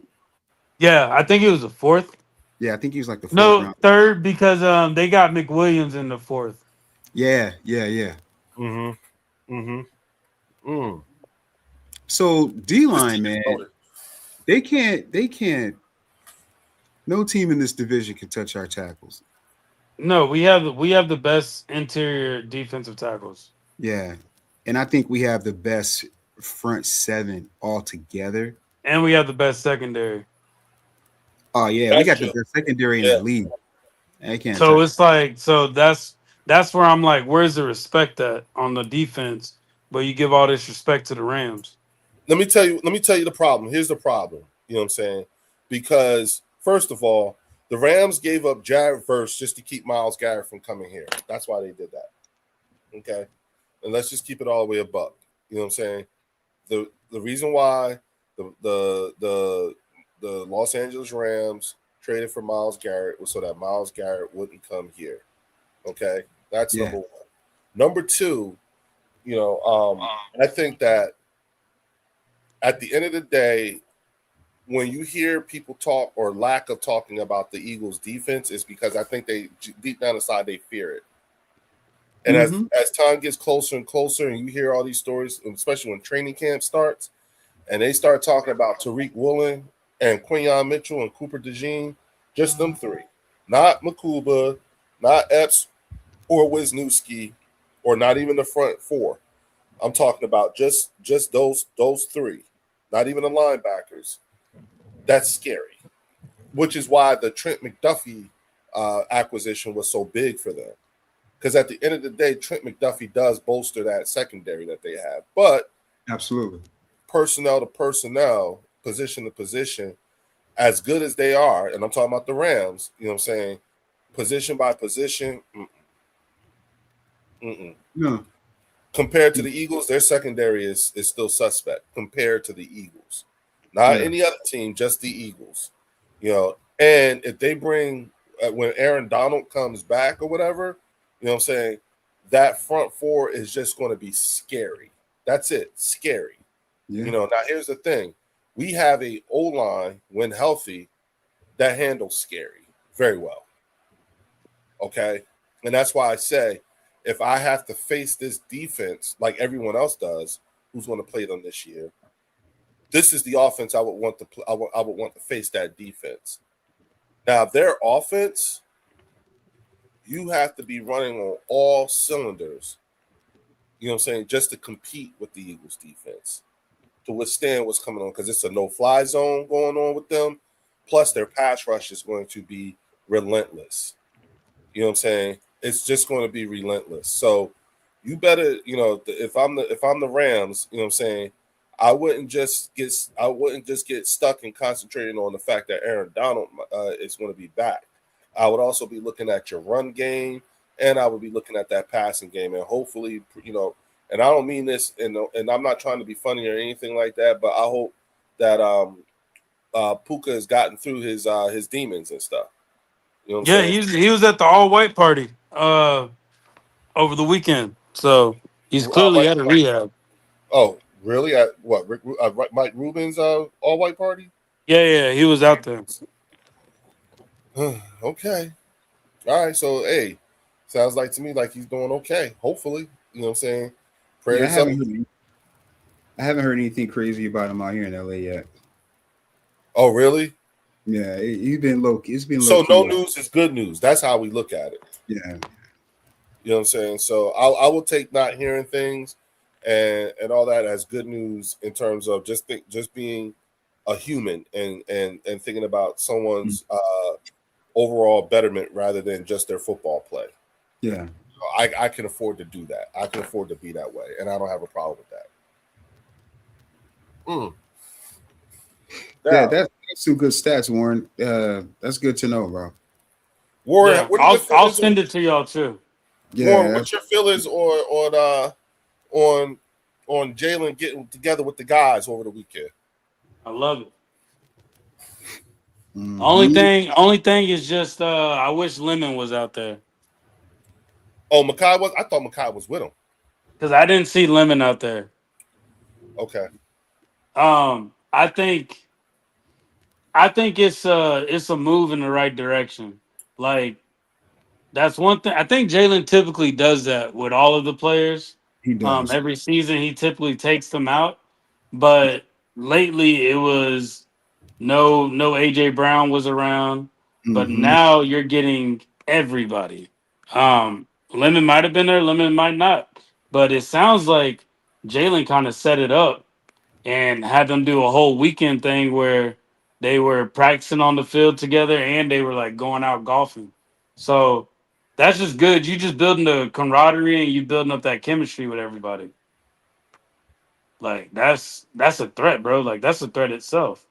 Yeah, that camaraderie is important, man. Mm-hmm. It's I'm not important. even mad.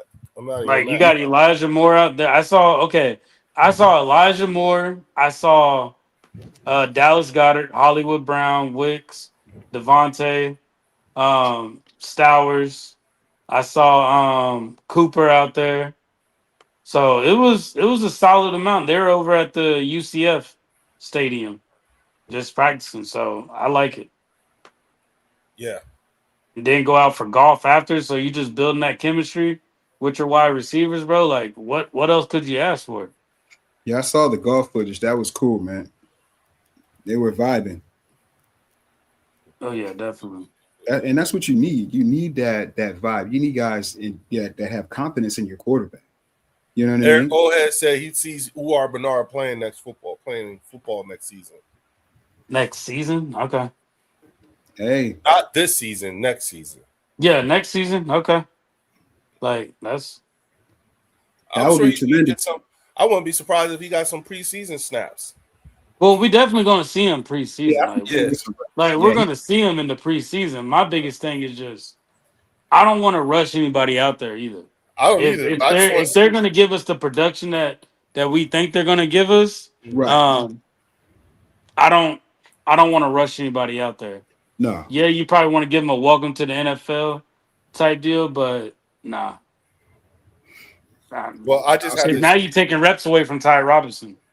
right. Yeah, I just had this image of my head of Uar Bernard just running out there for. All right, Uar, go ahead, go out there, do your Dominating. thing. And he just going out there. Uar!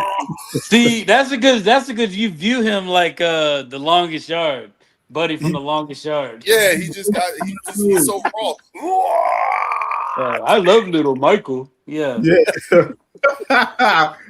He broke in my nose.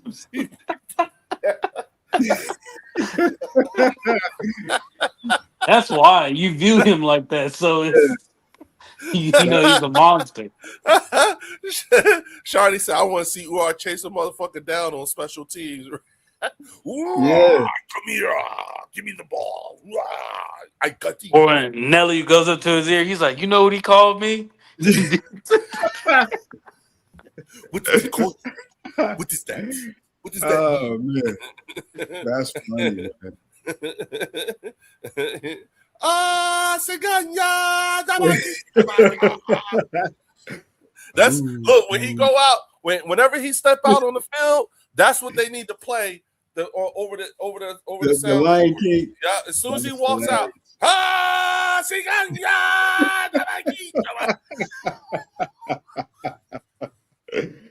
Oh, that's funny. that'll get him fired up. That's hilarious, man. I am Uar Bernard. That's funny. I am Uwa. That's funny. Yeah. Hey, I think we'll see you do some reps though, man. They said That's the funny. Uar chants are going at the link are going to be lit. Ooh, Yeah. all right. You know what, Shardy? That is going to be one of the things we're going to push from now on. That the chant be. That would be dope. That would That be would dope. be dope. Ooh, That would be dope. that's That would what. be dope. Let him get cocky like Jordan Davis, bro. Man. Oh yeah. That would be dope. He ain't even gonna know what to do. What do I do? Nah. I look, You are. just get him. Whatever he does, just That get him. dude right there. Okay. You know what I'm saying? Whoever got the I am ball. watching. Yeah. Puts me in, coach. I can do it. He'll do it. You know what I'm saying? I run See through Clay walls. whispering in his ear. Yeah, I used to beat up trees. Big trees. See, the Lowly says, see, the thing is, when Bernard gets his first big hit and big sack, he's going to really turn up to another level. Just watch. I've seen that. I've been there. Trust. I believe it. I believe it. I believe the first time he do some shit like that, especially if it's just a big hit, one that makes the whole crowd go, ooh. Yeah, he's going to turn up. Oh. So I'm not trying to be a Debbie Downer, but this is the only thing about Bernard that I don't see. And I know I was talking about like the hips and all that. Yeah.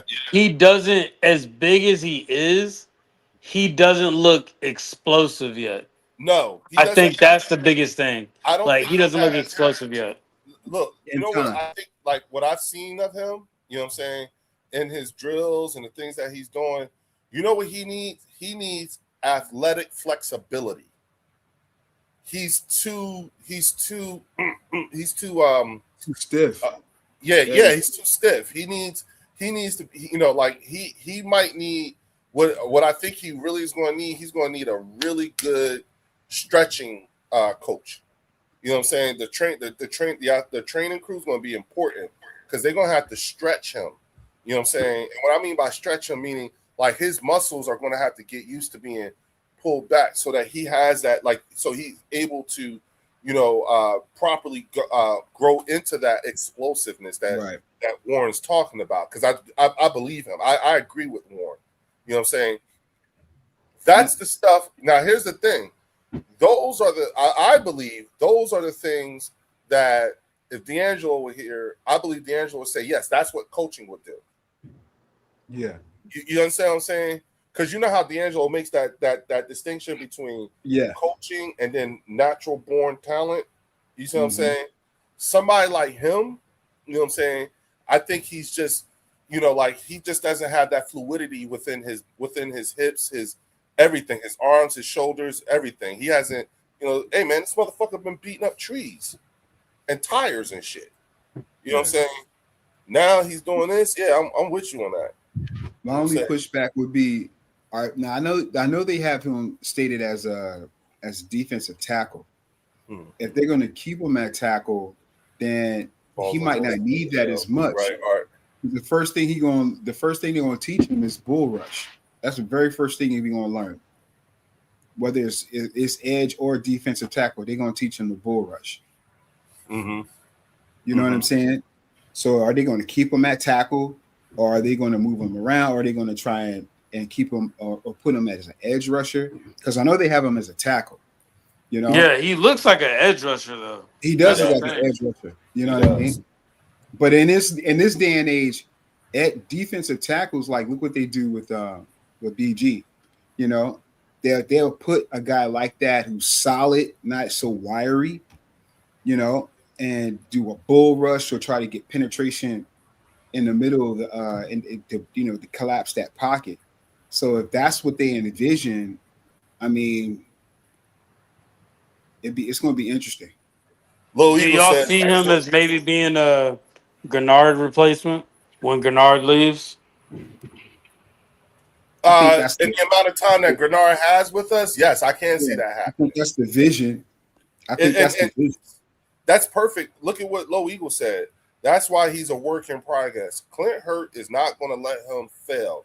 Trust me, Bernard might work with a ballerina coach and a yoga coach. He is Goku in a time chamber. You know what? That's it. Yeah. Yes, a ballerina coach and a yoga coach. That's good analysis. That's it. I said the trainers. No, he should be doing. He should be doing yoga, hot yoga at that. You know what I'm saying? I want to see UR playing a game that we're blowing out a team. Then if he gets a sack, they're going to go crazy at the link. Yes. Especially especially if it's just one of those kind of sacks that makes everybody go, ooh, oh. As soon as he go in the game, the link on erupt. I'm running with that. Shardy, you got something going with that. Yeah, you got that. Oh, you know what I'm saying? Ooh, oh. I like it. I like it. That'll be a dope welcome to Philly. Yeah, I like it. Yeah. You know what? I'm gonna clip this. I'm gonna clip this part. You know what I'm saying? Yeah, definitely. I'm gonna send it out to everybody. You guys got your collaboration links, right? For the last thing I did, right? You and Warren, Drew. The collaboration link. Yeah, I sent it to you. I said for Drew, and then I sent one for. Oh yeah. Yeah, I'm gonna do the same thing. Okay. I'm gonna do the same thing. That way, y'all can put that on y'all channels and shit like that. But we're gonna get this. This is gonna be the thing we try to get going. You know what I'm saying? The ooh-ar, you know what I'm saying? The ooh-ar chant. You know what I'm saying? This is, that it's what Art wanted us to do. You know what I'm saying? Art Brown. Don't say it too loud. It'll get AJ jealous. That's Art Brown. Yeah, I call him Art now. His name's Art. Art. You know what I'm saying? Art Brown. Yeah. That's Art Brown. King DV calls him Arthur Judas. Arthur Judas is hilarious. I love it. You know what I'm saying? Charles Smith said that would be a great chant. I think so too. I would line UR up next to Carter. Yeah. Oh. Ooh. Yeah, anybody with skills next to Carter is nasty, bro.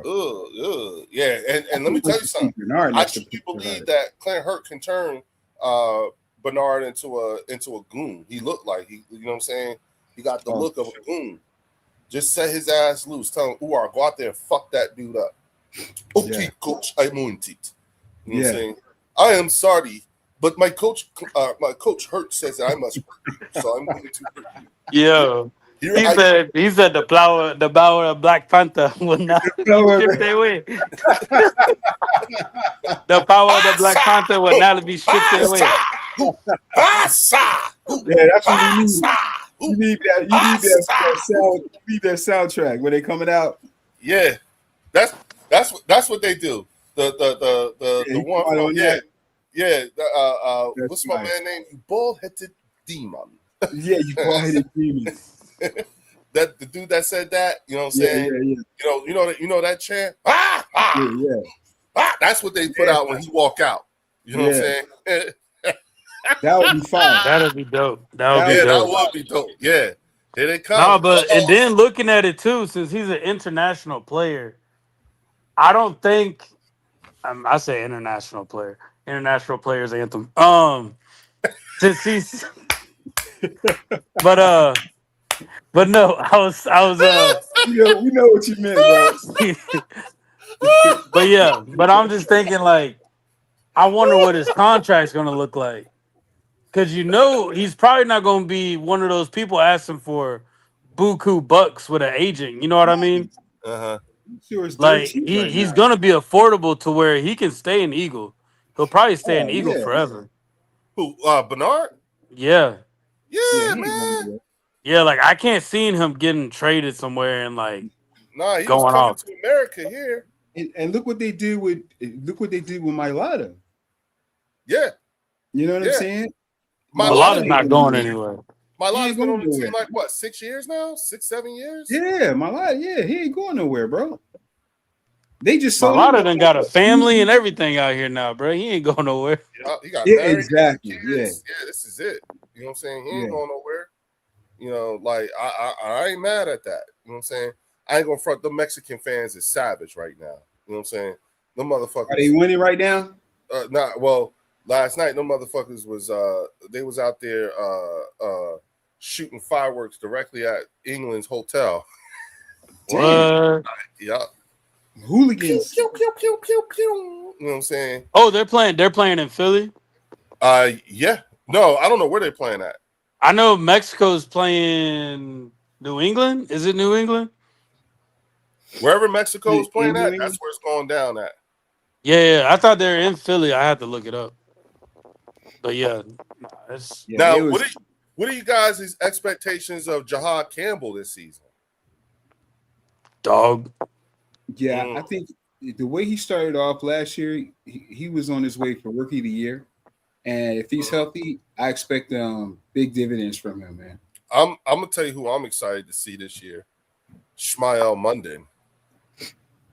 Yeah, you're gonna see some Shmael Munden. You know why I say that?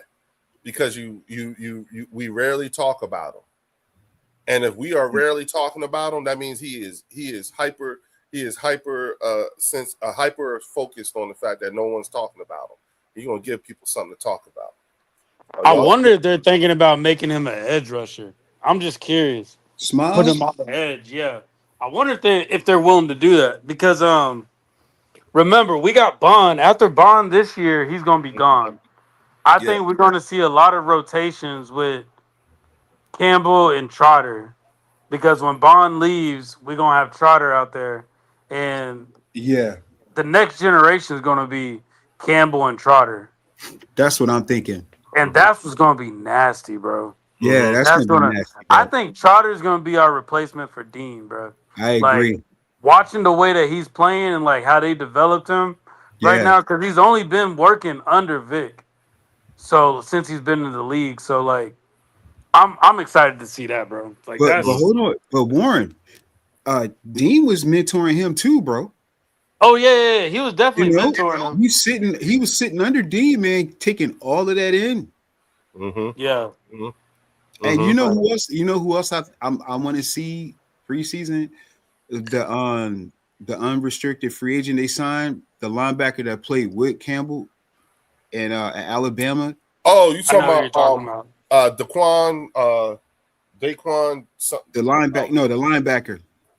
yeah, They picked up the him. UDFA guy. Yeah, he's Yeah, real good. him and Campbell. They were the linebackers at Bama, and they were saying that if he wouldn't have hurt himself, or I think he tore MCL or something like that. They were saying he could have been like a 3rd round pick. Dang. So I'm excited to see what comes of that, man. Yeah, there's a lot of players like this is the way I look at this whole draft. I think this entire draft that we got, even with Lemon's not meant to be our wide receiver 2. I think he's gonna be our I agree. slot gadget guy. Utilize him like Deontay our Lawson. Wes Welker. That's Yeah. it.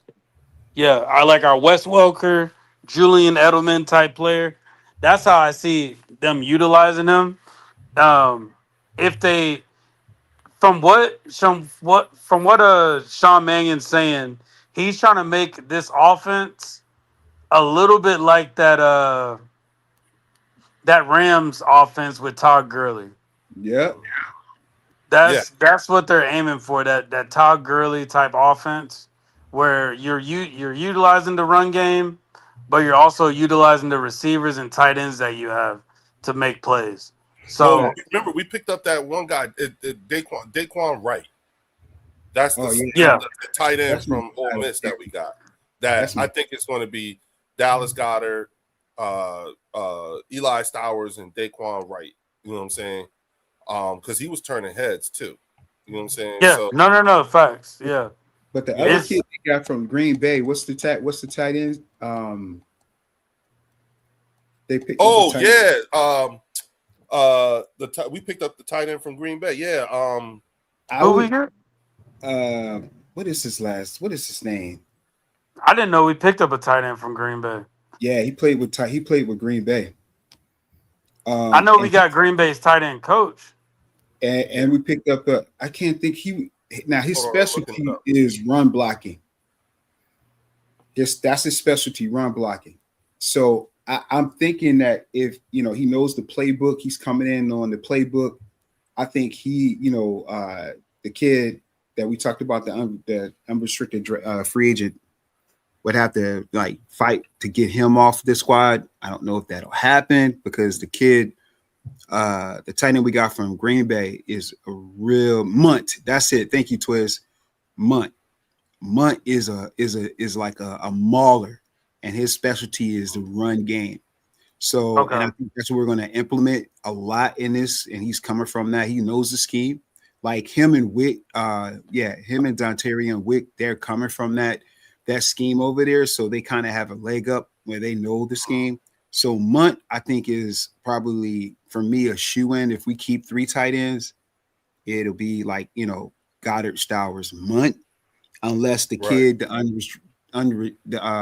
unrestricted free agent really shows out and puts him down like that. But yeah, Munt is he's a mauler. I'm gonna have a wild take, but I think Hollywood Brown is going to be. I think Hollywood Brown's going to probably have his best season with us. We're going to use Hollywood Brown the way we should have used Jahan Dotson or Quez Watkins. I'm saying Quez Watkins. Yeah, you know what I'm saying. I just see Hollywood Brown as just being. I know everybody's saying he's not as fast as he used to be, but he's still fast, bro. Like he's not. It's not like this man's slow. He's still fast. I can just see him being that person that the big plays that we need, like he comes out of nowhere. And he just, I think he's going to jump off the screen with everybody. And we're going to be hearing a lot of his name this season. Who is that again? Hollywood Brown. Oh, yeah. Mm-hmm. Hey, we got Showtime Watson in the building. Compton Mini in the building. Oh, man. What up, Showtime? What's good, big dog? What did he say? Did we do good? Were we just like you? Oh man, he loved it, man. He loved it. He thought that he really enjoyed it. In fact, he was telling me that just if he's available, we want him to come through, man. We got it. We got it. I think he really enjoyed himself, man. My man, Me my and Joe. man. Come see us on Tuesday, Showtime. Come see Yes, us sir. on Tuesday, 6:00 your time.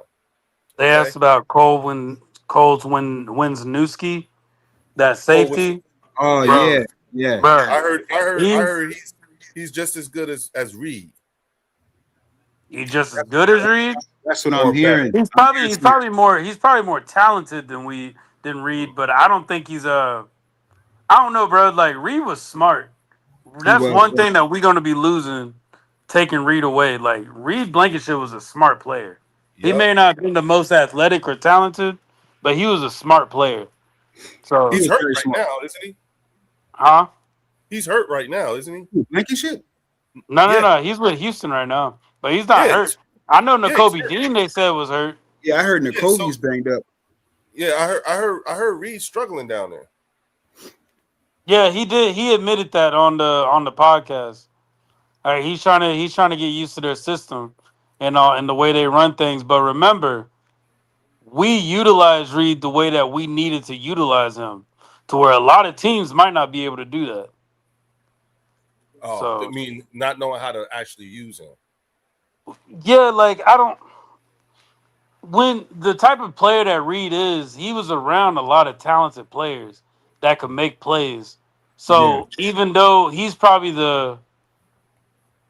orchestrating a lot of things that need to happen on the field next to Bond, and he knows their talent, so he's helping utilize everybody where they need to be.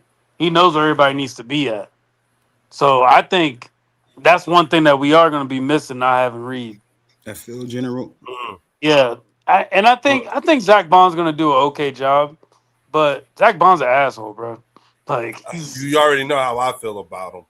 yeah, like Zach Bond, he'll be all right, but Jahad Campbell. Everybody's gonna be talking about Jahad Campbell by the end of the season. Mm. That- Well, he was in a running for defensive rookie of the year, right? He was him and Makuba were that both of them were getting talks like that because both of them were making plays at the end of the day. But I know Jahad Campbell ended up getting hurt. Makuba ended up getting hurt, so they got games to make up for right now. Mm-hmm. Mm-hmm. Mm-hmm. Makuba's gonna be a beast, bro. Like I agree, man. I think Makuba's gonna be nice, man. If he can stay healthy, he a ball hawk, dude. He is And a don't be surprised if you see Wisniewski out there other than Mike Epps. Don't be surprised. Yeah, yeah. no, I'm calling it. Yeah, Because you remember they kind of threw Blankenship out there too. They threw him to the fire when he was his first year. because Sidney He was Brown looking got hurt, and then left the door open for Reed Blankenship. You know what I'm saying? And then and you know, like someone asked, who do we have as returner? You know, and I'm like, put Will Shipley back there. You know what I'm saying? That means we can keep him and get rid of Britton Covey, crash test Covey, and then we just keep, you know what I'm saying, Damian Pierce, Tank Bisbee, and Saquon at running back. You know what I'm saying? Hey, don't do him like Hey, that. you see Low Eagles question. What's that? Why Oh, you he say said Bond is an asshole, Warren? What do he do? Oh man, Low. Yeah, you gotta yeah, watch the yeah. You got, yeah. you gotta watch He's the a mic'd dickhead. up. Yeah, You gotta watch him mic'd yeah, up, Low Eagles. yeah. Like He's embraced watch being the him. bad guy on the team. Yeah, like he was the one giving Jahad Campbell a hard time. Mm-hmm. Really? Like yeah, Mm-hmm. he was giving Jahad Campbell a hard time, bro. Mm-hmm. But no, you gotta watch it. It's better watching it than me explaining it. Got you. Yeah, yeah. What we Warren saw the same thing, and it just totally turned me off to Zach Bond. I was like, man, I was liking him until I saw that shit. Because Now, like I think Jahad Campbell made a play and Zach Bond came up behind him and like he called him something, bro. He called him something, but I'd be pissed if I was Jahad Campbell. So, He kind of crazy, huh? oh yeah, yeah. He talked real slick. He talked real slick. Drew. Hey, shout out to Twiz the Jigger. He's a rookie. He's supposed to give him a hard time. Yeah, I know. I just didn't like it. I didn't like what I saw. I didn't like what I heard. I got to go back and see that one. Yeah, bro. Yeah, I ain't like it. I'm gonna keep it all the way a buck. I'm with Warren. That's why That's why he was in all my trade scenarios. Zach Bond. You know what I'm saying? Well, he was in my trade scenarios too. Yeah, Shit. me too. I would personally okay. One reason why I'm saying I would much rather keep Nakobe Dean than Zach Bond. Y'all saw how the Chicago Bears ran up and down on us, bro. Yeah. Y'all saw that. Bond was not doing. Bond is not good at stopping the run. That's one thing that I've realized. When it comes to stopping the run, Bond is not that guy. He could struggle. Like teams are running down the middle on us. You saw what he did to Cam. You saw Cam Scatterboo, like truck him, Yeah. bro. I was gonna say it's Cam Cam Smith. was that. And you saw what Zach Bond did back to him, right? Y'all Yeah. saw that though. Yeah, we saw it. Yeah. That's So what I'm saying. Like, Twitch Digger said, as long as Bond keep playing like he playing, he can be an asshole, and he's right. Yeah. At the end of the day, he's right. You know what I'm saying? Yeah. That's why I made it. But that's what made it easy for me to say Zach Bond in my trade scenarios because I'm like, we can get value for him. till we You know find what a I'm saying? younger, better version. Yeah, you know what I'm saying. And I think that's Campbell. No, Yeah, I think that's Campbell too. Campbell's I'm gonna be everywhere on the field, bro. gonna tell you what you need to be looking out for. What if by chance somehow or another Howie's able to do some wheeling and dealing and get Jared Verse over here? Not this year, but maybe next year. That's gonna be hard, bro. Yeah, Yeah, it's gonna be hard, but I love. That's Jared. gonna be hard. That's But would you know like- how the Eagles and how he is with his edge rushers. Like he's not gonna spend a lot of money on the edge rusher. Edge rushers don't win you Super Bowls. Mhm. So I can see them just keep bringing people in and developing them, or just keep getting people out of free agency when it comes to like edge rushers. Same thing with like that cornerback 2 position. Like you pay Coop, you pay Q, and you just keep bringing people in from free agency to be on the opposite side. Yeah. Hey, Low Eagle said, which game was that where he did Campbell dirty? Man, Do you remember which team it was? I know. A lot of it was practice, so it might be. I think it was a little bit earlier in the season. Okay. You gotta go to like the Eagles, the actual like official Eagles mic'd ups, and just go to Yeah. Zach Bond's mic'd ups. That's the Yeah. best way to like locate it. Go to all Zach Bond's mic'd ups. I have the app, the Eagles app. If you have the Eagles app, you can get it. You can find them on there. Twitch Jigger said we have 10 backers ready to go. Vic's specialty. Yeah, Yeah. and that's why, and that's where I think Christian Parker's gonna struggle. I don't think Christian Parker probably doesn't have an eye for linebackers No. like Vic. Well, look at their team, the way they're constructed right now. Yeah, a lot of them are saying they want to go after the kid in Miami because the linebackers that they have don't fit the scheme that they have right now. You know, they're pumping up Jayshon Barham, another Michigan, linebacker that they got, I guess in the 3rd round or 4th round. So, they're pumping this guy up as the next I think somebody even said he's like the next Ray Lewis. It was like, y'all tripping. Hey, tripping. I'm not lying about I that. got the next next Lowest on the team. I'm not lying. Stop it. Somebody in the chat, please do. What is his name? He's from Mark's channel. Oh Lord. Damn, what is his name? He literally said that Not Thomas Garrett. Thomas Garrett. Stop it. Thomas Garrett. Thomas Garrett said that Jayshon Barham reminds him. He said it was so stupid. He was like, well, I don't want to say it, but he reminds me of him, but he doesn't remind me of him. I'm like, dude, come on, man. Bro, the moment you mentioned the same names in the same sentence, you were wrong. Right Thomas there. No matter Garrett, how bro. you try to rearrange the wording of that. He But said this is Ray what they Lewis. got to realize. They got to stop doing this. They need to stop Yes. it. They have to just stop it. Because at the end of the day, let these players be who they are, bro. Quit trying to put them in an arena with Mitchell and S Jersey type players. Like, stop doing that. Like, you calling people Ed Reed, you calling people like Ray Lewis, like Yeah. you being disrespectful to Ray Rob Lewis. Woodson. Yeah, Came like, to bro. say Rob Woodson. I was like, Rob Woodson. Yeah, And Nah, like but he made I a think thousand that's the dollars. part they need to just like tone it down on. Like just they can't tone it help it. down on that part. They can't help Like it, man. cause now your fans that aren't as big of football fans like we are gonna hear that, and now they're to getting manipulated and thinking Shout that. out to Tiffany Simpson is in the building. What up, Hey, girl? How Tiff, you what's up, doing? Queen Tiffany?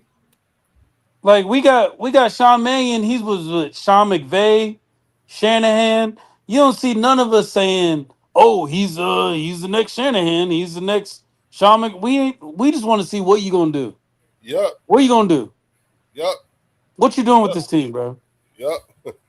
Hey, Twiz We asked you a question when you get a chance. we're Go ahead. not even saying Jeremiah Charter Jr. is like his daddy. We ain't even doing that. Nah, Remember, nah, Cowboy nobody's fans, saying that.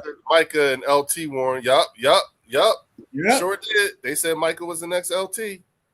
yep, they sure Yup, did. yup. What's And up, Tiff? so are we entering letting Carter walk for picks? We have some serious No. decisions to make with Ojomo or Carter. Jalix after this year is up for extension like Coop. I don't know if we want to wait on Mitchell. Uh okay. No. We are not letting No, Carter walk for picks. You know not what I'm for saying? picks. No. He has been in every trade scenario that was presented to the Eagles when the Eagles were looking to make trades. And each time the answer was no. Yeah, So we did not say no to all those scenarios just to let them walk. You see what I'm Did saying? y'all So go did ahead. y'all see that video of Jalen I was Carter getting this. going out and they rolled the window up on him? Yeah, I was gonna bring that up. yeah, I I was gonna saw say something that. about that. So like think about Who it. is When that you're kid? that's streamers, like that's a whole different ball game. Right. One of those streamers. Like Kai Sanat and them. Yeah. Yeah, yeah. Oh, Like, okay, I don't okay. think he knew who but he was. no, he I didn't know know who he who- was. And like that's his right, bro. Like you're a streamer. Streamers don't pay attention to ball like that. I'm Yeah. Right, pretty right. sure. But Jalen Carter said "Go Birds" at the end of the when he was Yes, he rolling the did. window up. I Yes, saw he that. did. Yeah, That's what Fellas, that was my takeaway. Not the when diss. The fact things that he when said go things are birds. I like was that like, and negotiation talks are like that, players aren't acting like that. nope. yes. Like Jalen Yes. Carter is a Eagle through and through, bro. Yeah, Like he Yes. is an Eagle through and through. Yeah, he did some stuff, but it's on the field issues. It is issues that dealt with football. I like I'm probably one of the biggest Jalen Carter fans, bro. So my thing is I look at the way he carries himself and the way he's acting. He didn't have to come out to Philly and like take in everything that was going on at the World Cup if he's trying to get traded. yeah, Usually, when you trying to get traded or you trying to get a deal like that, you stay low key. You yep, stay low key. You stay almost separated from everything. He wants to get paid. He knows he's gonna get paid. He knows he's getting paid, bro. Like, and at the end of the day, he may not get paid this year. Like, we got to be honest with ourselves. He may not get paid this year. yeah. It That's was true. Jordan Davis's year to get paid. Yep, Like, we got you next year, bro. Like, yeah, show us what you can do, perform, and we will pay you. Literally the same thing that we did with Jordan Davis. Yeah. Literally. Like it's I don't know why people like I don't know why people are giving this legs. Like don't give it legs because this is stuff that people are trying to do to get to break up the team. That's what Weren't we people in are the same? doing. Weren't we having the exact same conversations around this time last year about Jordan Davis? Yeah. yeah. We were. People So are Yeah, talking about trading them. yeah, yeah, Then he comes out slim and everybody's thinking, okay, he might be able to do something. And we saw production out of him. And and he it's showed out. people stop talking. and you can't tell me that when they asked about Jalen Carter, they didn't ask about Jordan Davis. That's that. Like even though we just signed him, like because when you look at Jordan Davis's contract, considering what the market is and everything like that, that's a decent contract. That's a team friendly contract now. Very much The so. Eagles picked up Jalen Carter in the first round to pay him, bro. They picked Yes, him up in the first round with knowing that we will pay this person within the next few years. yep. Like, why the hell would they send him to the 49ers, an opponent in the division. That is literally a hate relationship. Why Yep. send him there? With Why them. would you do that? Why would you make another team better that we could potentially see in the playoffs? That makes no sense to me. JC is a generational type player. You just don't let guys like that go. But You at the just same time, though, too, Drew, you look at his stats. His stats doesn't equal his value. So Yeah. I get that. But then at the same time, you got to look at how many times he's getting double teamed. that's How what many I'm saying. times Right. he opened On up paper. opportunities for Jordan Davis or Jalix Hunt, Nolan Smith. Right. How many times he's opening up those Right. opportunities for people? So They're on not going to paper, forget that play against the Rams, they're bro, not. in the No, Super Bowl. they'll never We're forget. not going to forget. Those players like that don't get taken away. Not only that, like on paper, you're right. It doesn't. The value doesn't match. But look at everything that he brings to the table. You look at the Rams game.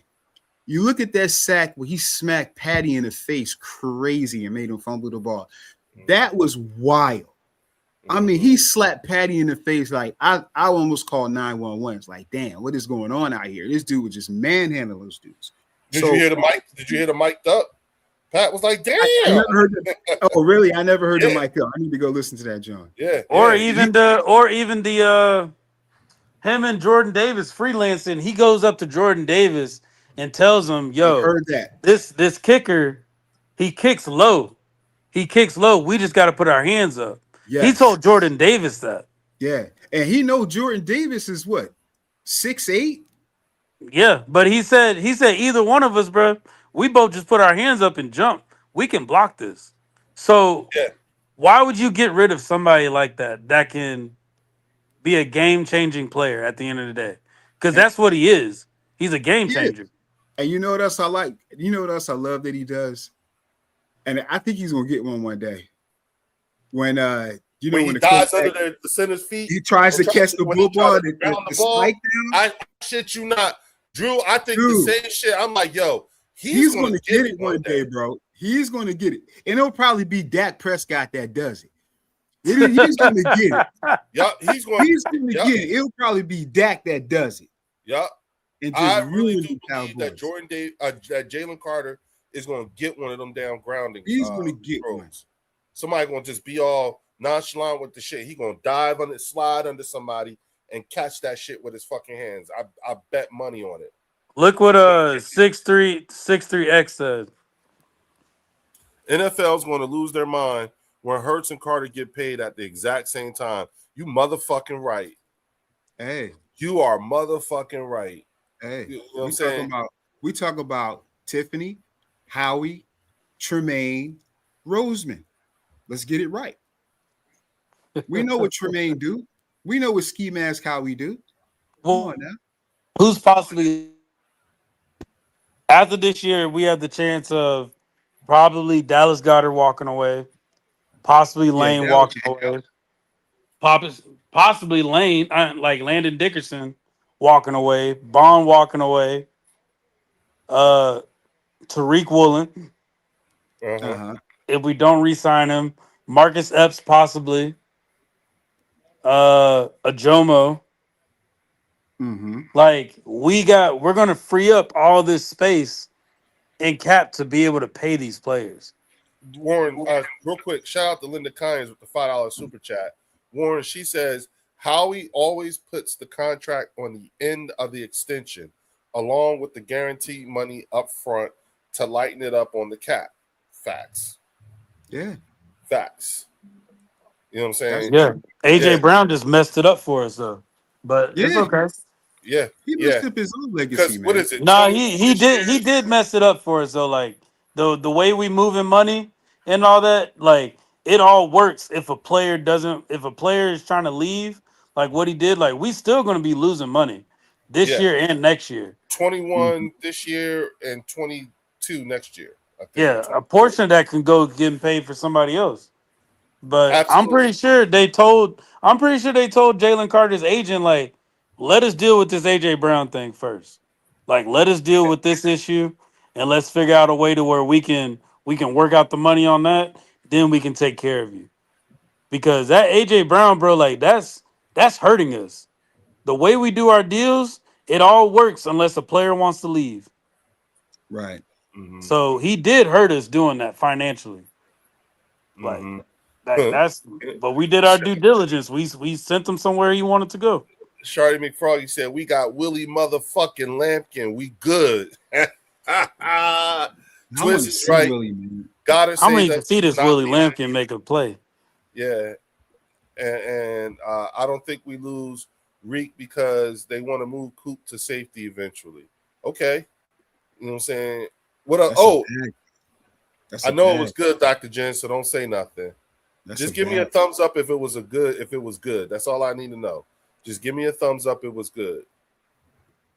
You know what I'm saying? Oh That's So a my y'all bag. god. really think they gonna move Coop to safety like that? Because you heard what Vic said. Wait, Yeah. did you Vic see said his just a little bit of it. exciting Mike's interview? Yeah, that's what I was watching because they're asking him about it, and he And said he told Coop like oh, okay. you don't have to worry about cornerback anymore. But he said that because Tariq Woolen is playing cornerback. Exactly. He said it for that reason. Now, when it comes to playing the slot, I think that's going to be Coop's position. But Coop was even playing safety at base, and he was even doing that last season. Yeah. I think him and Michael Carter will be interchangeable. I think that'll be interchangeable type thing because Michael Carter played nickel and he played safety with the Jets too. So I think between those two, you'll see them like interchange. I You know think what I that's mean? the one who we need to see production out of, Michael Carter, Yeah. because we gave up on Ringo already. Yeah. And Michael Carter was pretty solid, man. He was pretty solid. But I like what I heard from Vic, how he was talking, Yeah, and he was like, I'm not really a yeller. I'm more of a teacher. I was like, oh, okay. He was, because he was like, you old school, but he was like, yeah, I don't really do a lot of yelling. I don't need to be cursing and yelling. I'm a teacher. So that the showed, damn lie. what I'm saying?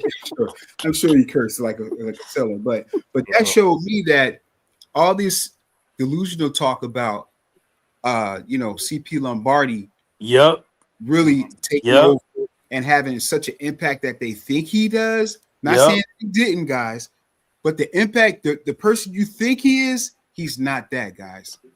Because if you go back and listen to the interview, Stoutland is Vic. Vic is telling you, like, I'm the teacher, like I'm the daddy, Yeah. I'm the pappy. You Yeah. understand? I'm the pappy. It's this my defense, right? And Twiz the Jigger said something a while back, and that's what I like our fan base. Twiz said he hated when the Eagles hired Vic Fangio, but you know what? He sold him. I'm Yeah. good with it. That's Yeah. honest. Wait, That's who said that? Twiz the Jigger. Twisted Jiggy He Oh, said said okay, that. that. okay. Yeah. He said that. He was like, man, I hated it. It's in there. I hate it when they hire Vic. But you know what? He sold me because we see the fruit. You know what I mean? We see what he's produced. So look, guys, let's be honest with ourselves, man. Vic Fangio is the wizard. He is running this defense, man. He's calling the shots. CP was one of his minions. He I did called. good. I said that CP was middle management, and when Yes. I said that saying it wasn't a knock on him, but it was more of Vic Fangio explains what he needs from all sides of the ball on defense. He explains what he needs. Christian Mm-hmm. Parker is able to communicate that, and show the players how to execute that. That is Yeah. what Christian Parker Yeah. is good at. He's good at showing Yeah. them how to execute it at an effective level. Like whenever it came to tackling drills, Mm-hmm. like He's a Vic hell of a got in teacher. that. Yeah, He's a hell Vic of a got in teacher. that when it came to Yeah. tackling. Christian Parker didn't talk about tackling. Like Christian Parker was not the person that was going over tackling drills. It was Vic Fangio. Vic Fangio said, "We need to work on tackling drills this week." They will work on tackling drills. And then when he didn't see them tackling correctly, Vic Fangio was the one that was coming in and showing them what he's looking for when they're tackling. So like that is the part that I feel like gets missed. That they're saying that he's doing all this. Like, of course they're going to see Christian Parker more than Vic, bro. Like they're gonna see him more. Like that's his job. Like Vic Fangio has more to worry about than just the secondary. Yeah. It'll be Like the same thing. They're going to learn it'll be the same thing with CP2. Don't fall in Yeah. love with all the stuff you're seeing right now. As Warren has said time and time again, you know what I'm saying? Judging on the ones that didn't do, like Keely Ringo and Adoree Jackson and stuff like that, you know. And someone made a good point that Eli Ricks. Eli Ricks, yeah, Yeah, but I remember someone just Eli made a Ricks. point about, what if it's a good thing to have Tariq Woolen playing along, practicing and maybe mentoring a bit, That's happening already. That's Adoree Jackson, she said, or was it Keely Ringo? No, it's Keely Ringo. Yeah, That's Keely happening. Ringo. Yeah, That's happening because they're already. both got the same body type. Yeah, that's happening. I heard that last week that he's already mentoring Keely. Well, next level, they were saying that Tariq Woolen got. They were saying how Tariq Woolen got how he got benched. And my thing is, Because he Tariq was Woolen can talking get shit. benched. Yeah, he can get benched. But at the same time, this is Vic Fangio. Yeah. Vic Yeah, Fangio doesn't care how much you made. He doesn't care about any of that. you don't And care. then at the same time, he's going to get you.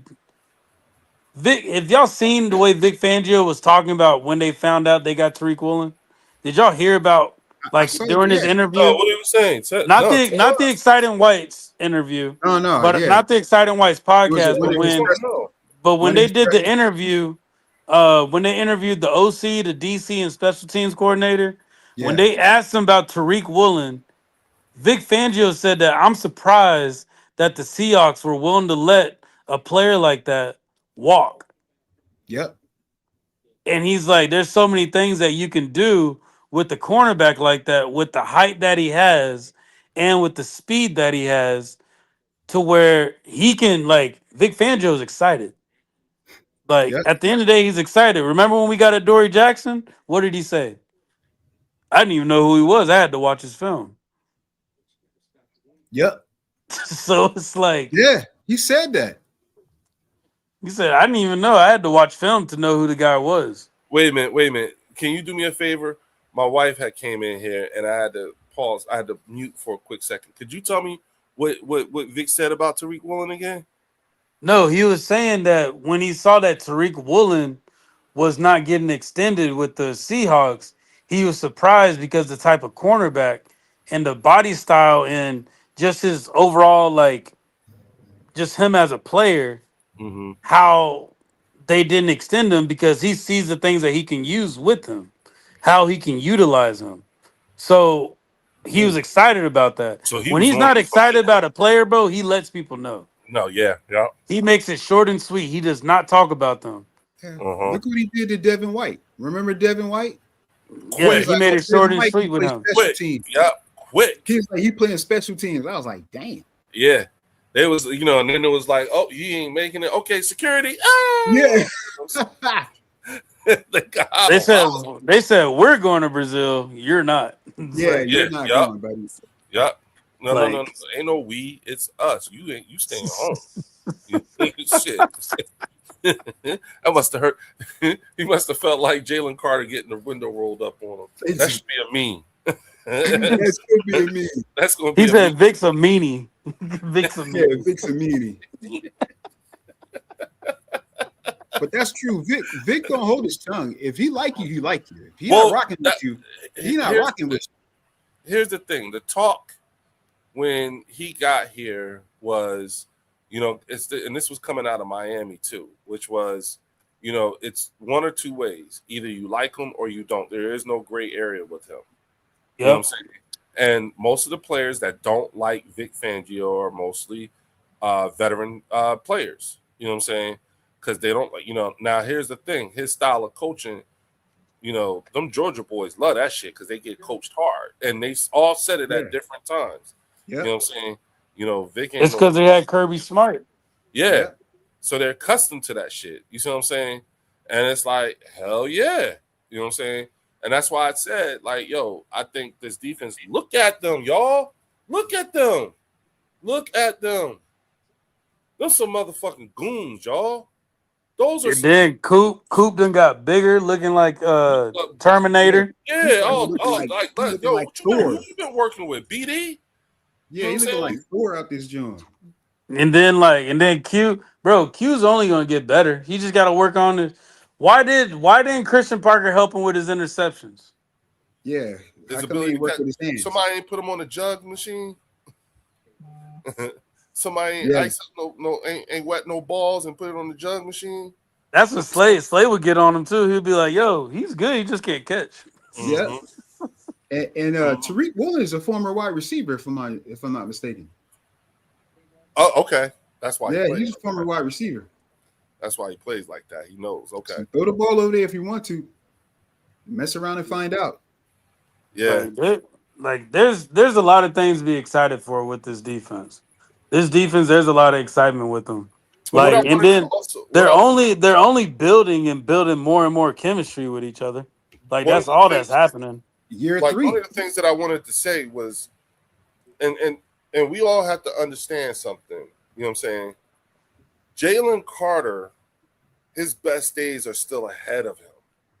Oh, for Facts. sure. He hasn't even he hasn't even he's only scratched the surface of what he could be. You know what I'm saying? That's the thing. You know, there's a lot of unrealized potential when it comes to Jalen Carter.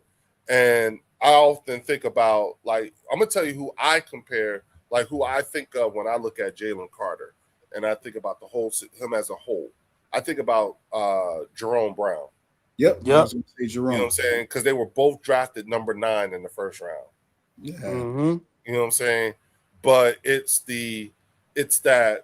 that fear, that thing that he brings about. You know what I'm saying? Jerome Brown was the exact same way with Reggie White. You know what I'm saying? You know, like I remember watching a interview and Phil Sims said Bill Parcells called him in the office and says, "Hey, I got some bad news." And he said, "What is it?" And he said, "The Philadelphia Eagles just drafted Jerome Brown." Mm. Huh? Yeah. On that defense. Yeah. Jerome Brown and look what the fuck they did. You know what I'm saying? So I'm okay with it. You know what I'm saying? I applaud Jalen Carter off the field. You know what I'm saying? He has done everything at this point. You know, with the no off-field issues and stuff like that. You know, I think he's conducting himself well. Now on the field, it's the little things. You know what I'm saying? Like they say, it's a lot of the little things. Even Clint Hurt said the same thing about Jalen Carter. It's just the little things he's got to get good at, and not even good at, consistent with. That's it. If once he gets the little things, if he becomes consistent with those things, watch out. That's pretty. You know what I'm saying? That's pretty high praise. Yeah, shout out Art McQueen. RIP to Jerome Brown and his nephew. Yes. You know what I'm saying? Facts. His 13-year-old nephew was with him when he got killed. You know what I'm saying? Man, Yeah. Yeah, Gus, I think that was his name. Yeah. So but when you look at Jalen Carter and you think about he's still young. Yeah. He's still young. He still What is got he, 24? Yeah, something like that. You know what I'm saying? He's still got some growing to do. Look at Nolan Smith and everything like that. So again, like if a speeding ticket is the worst you can come up with, I'm good. I'm good. You know what I'm saying? A speeding ticket, okay. You know what I'm saying? That's fine. And that's it. Hey man, don't speed. There you go. You know what I'm saying? That's about as much as you're gonna get out of me. Look, fellas, we are on 2 hours and 38 minutes. You know what I'm saying? The missus is, she came in here and gave me the countdown. You know what I'm saying? So correct. yeah, so what I want to do now is I want to give, Drew, I want to let's get a last word in. Yeah, man. Listen, great show, guys. Appreciate you, Leo and Warren. Appreciate the chat, everybody. The God Box 12 I see you in there, just coming in, popping in. Good to see you. Hey man, it's the quiet season right now. I think right now I'm really excited about what the potential the Eagles have and what we're building. I think I'm excited about it. I think we have 3 weeks until training camp starts. Yep, like 3 the weeks. 28th. Yep. So it's right around the corner, guys. Football's back.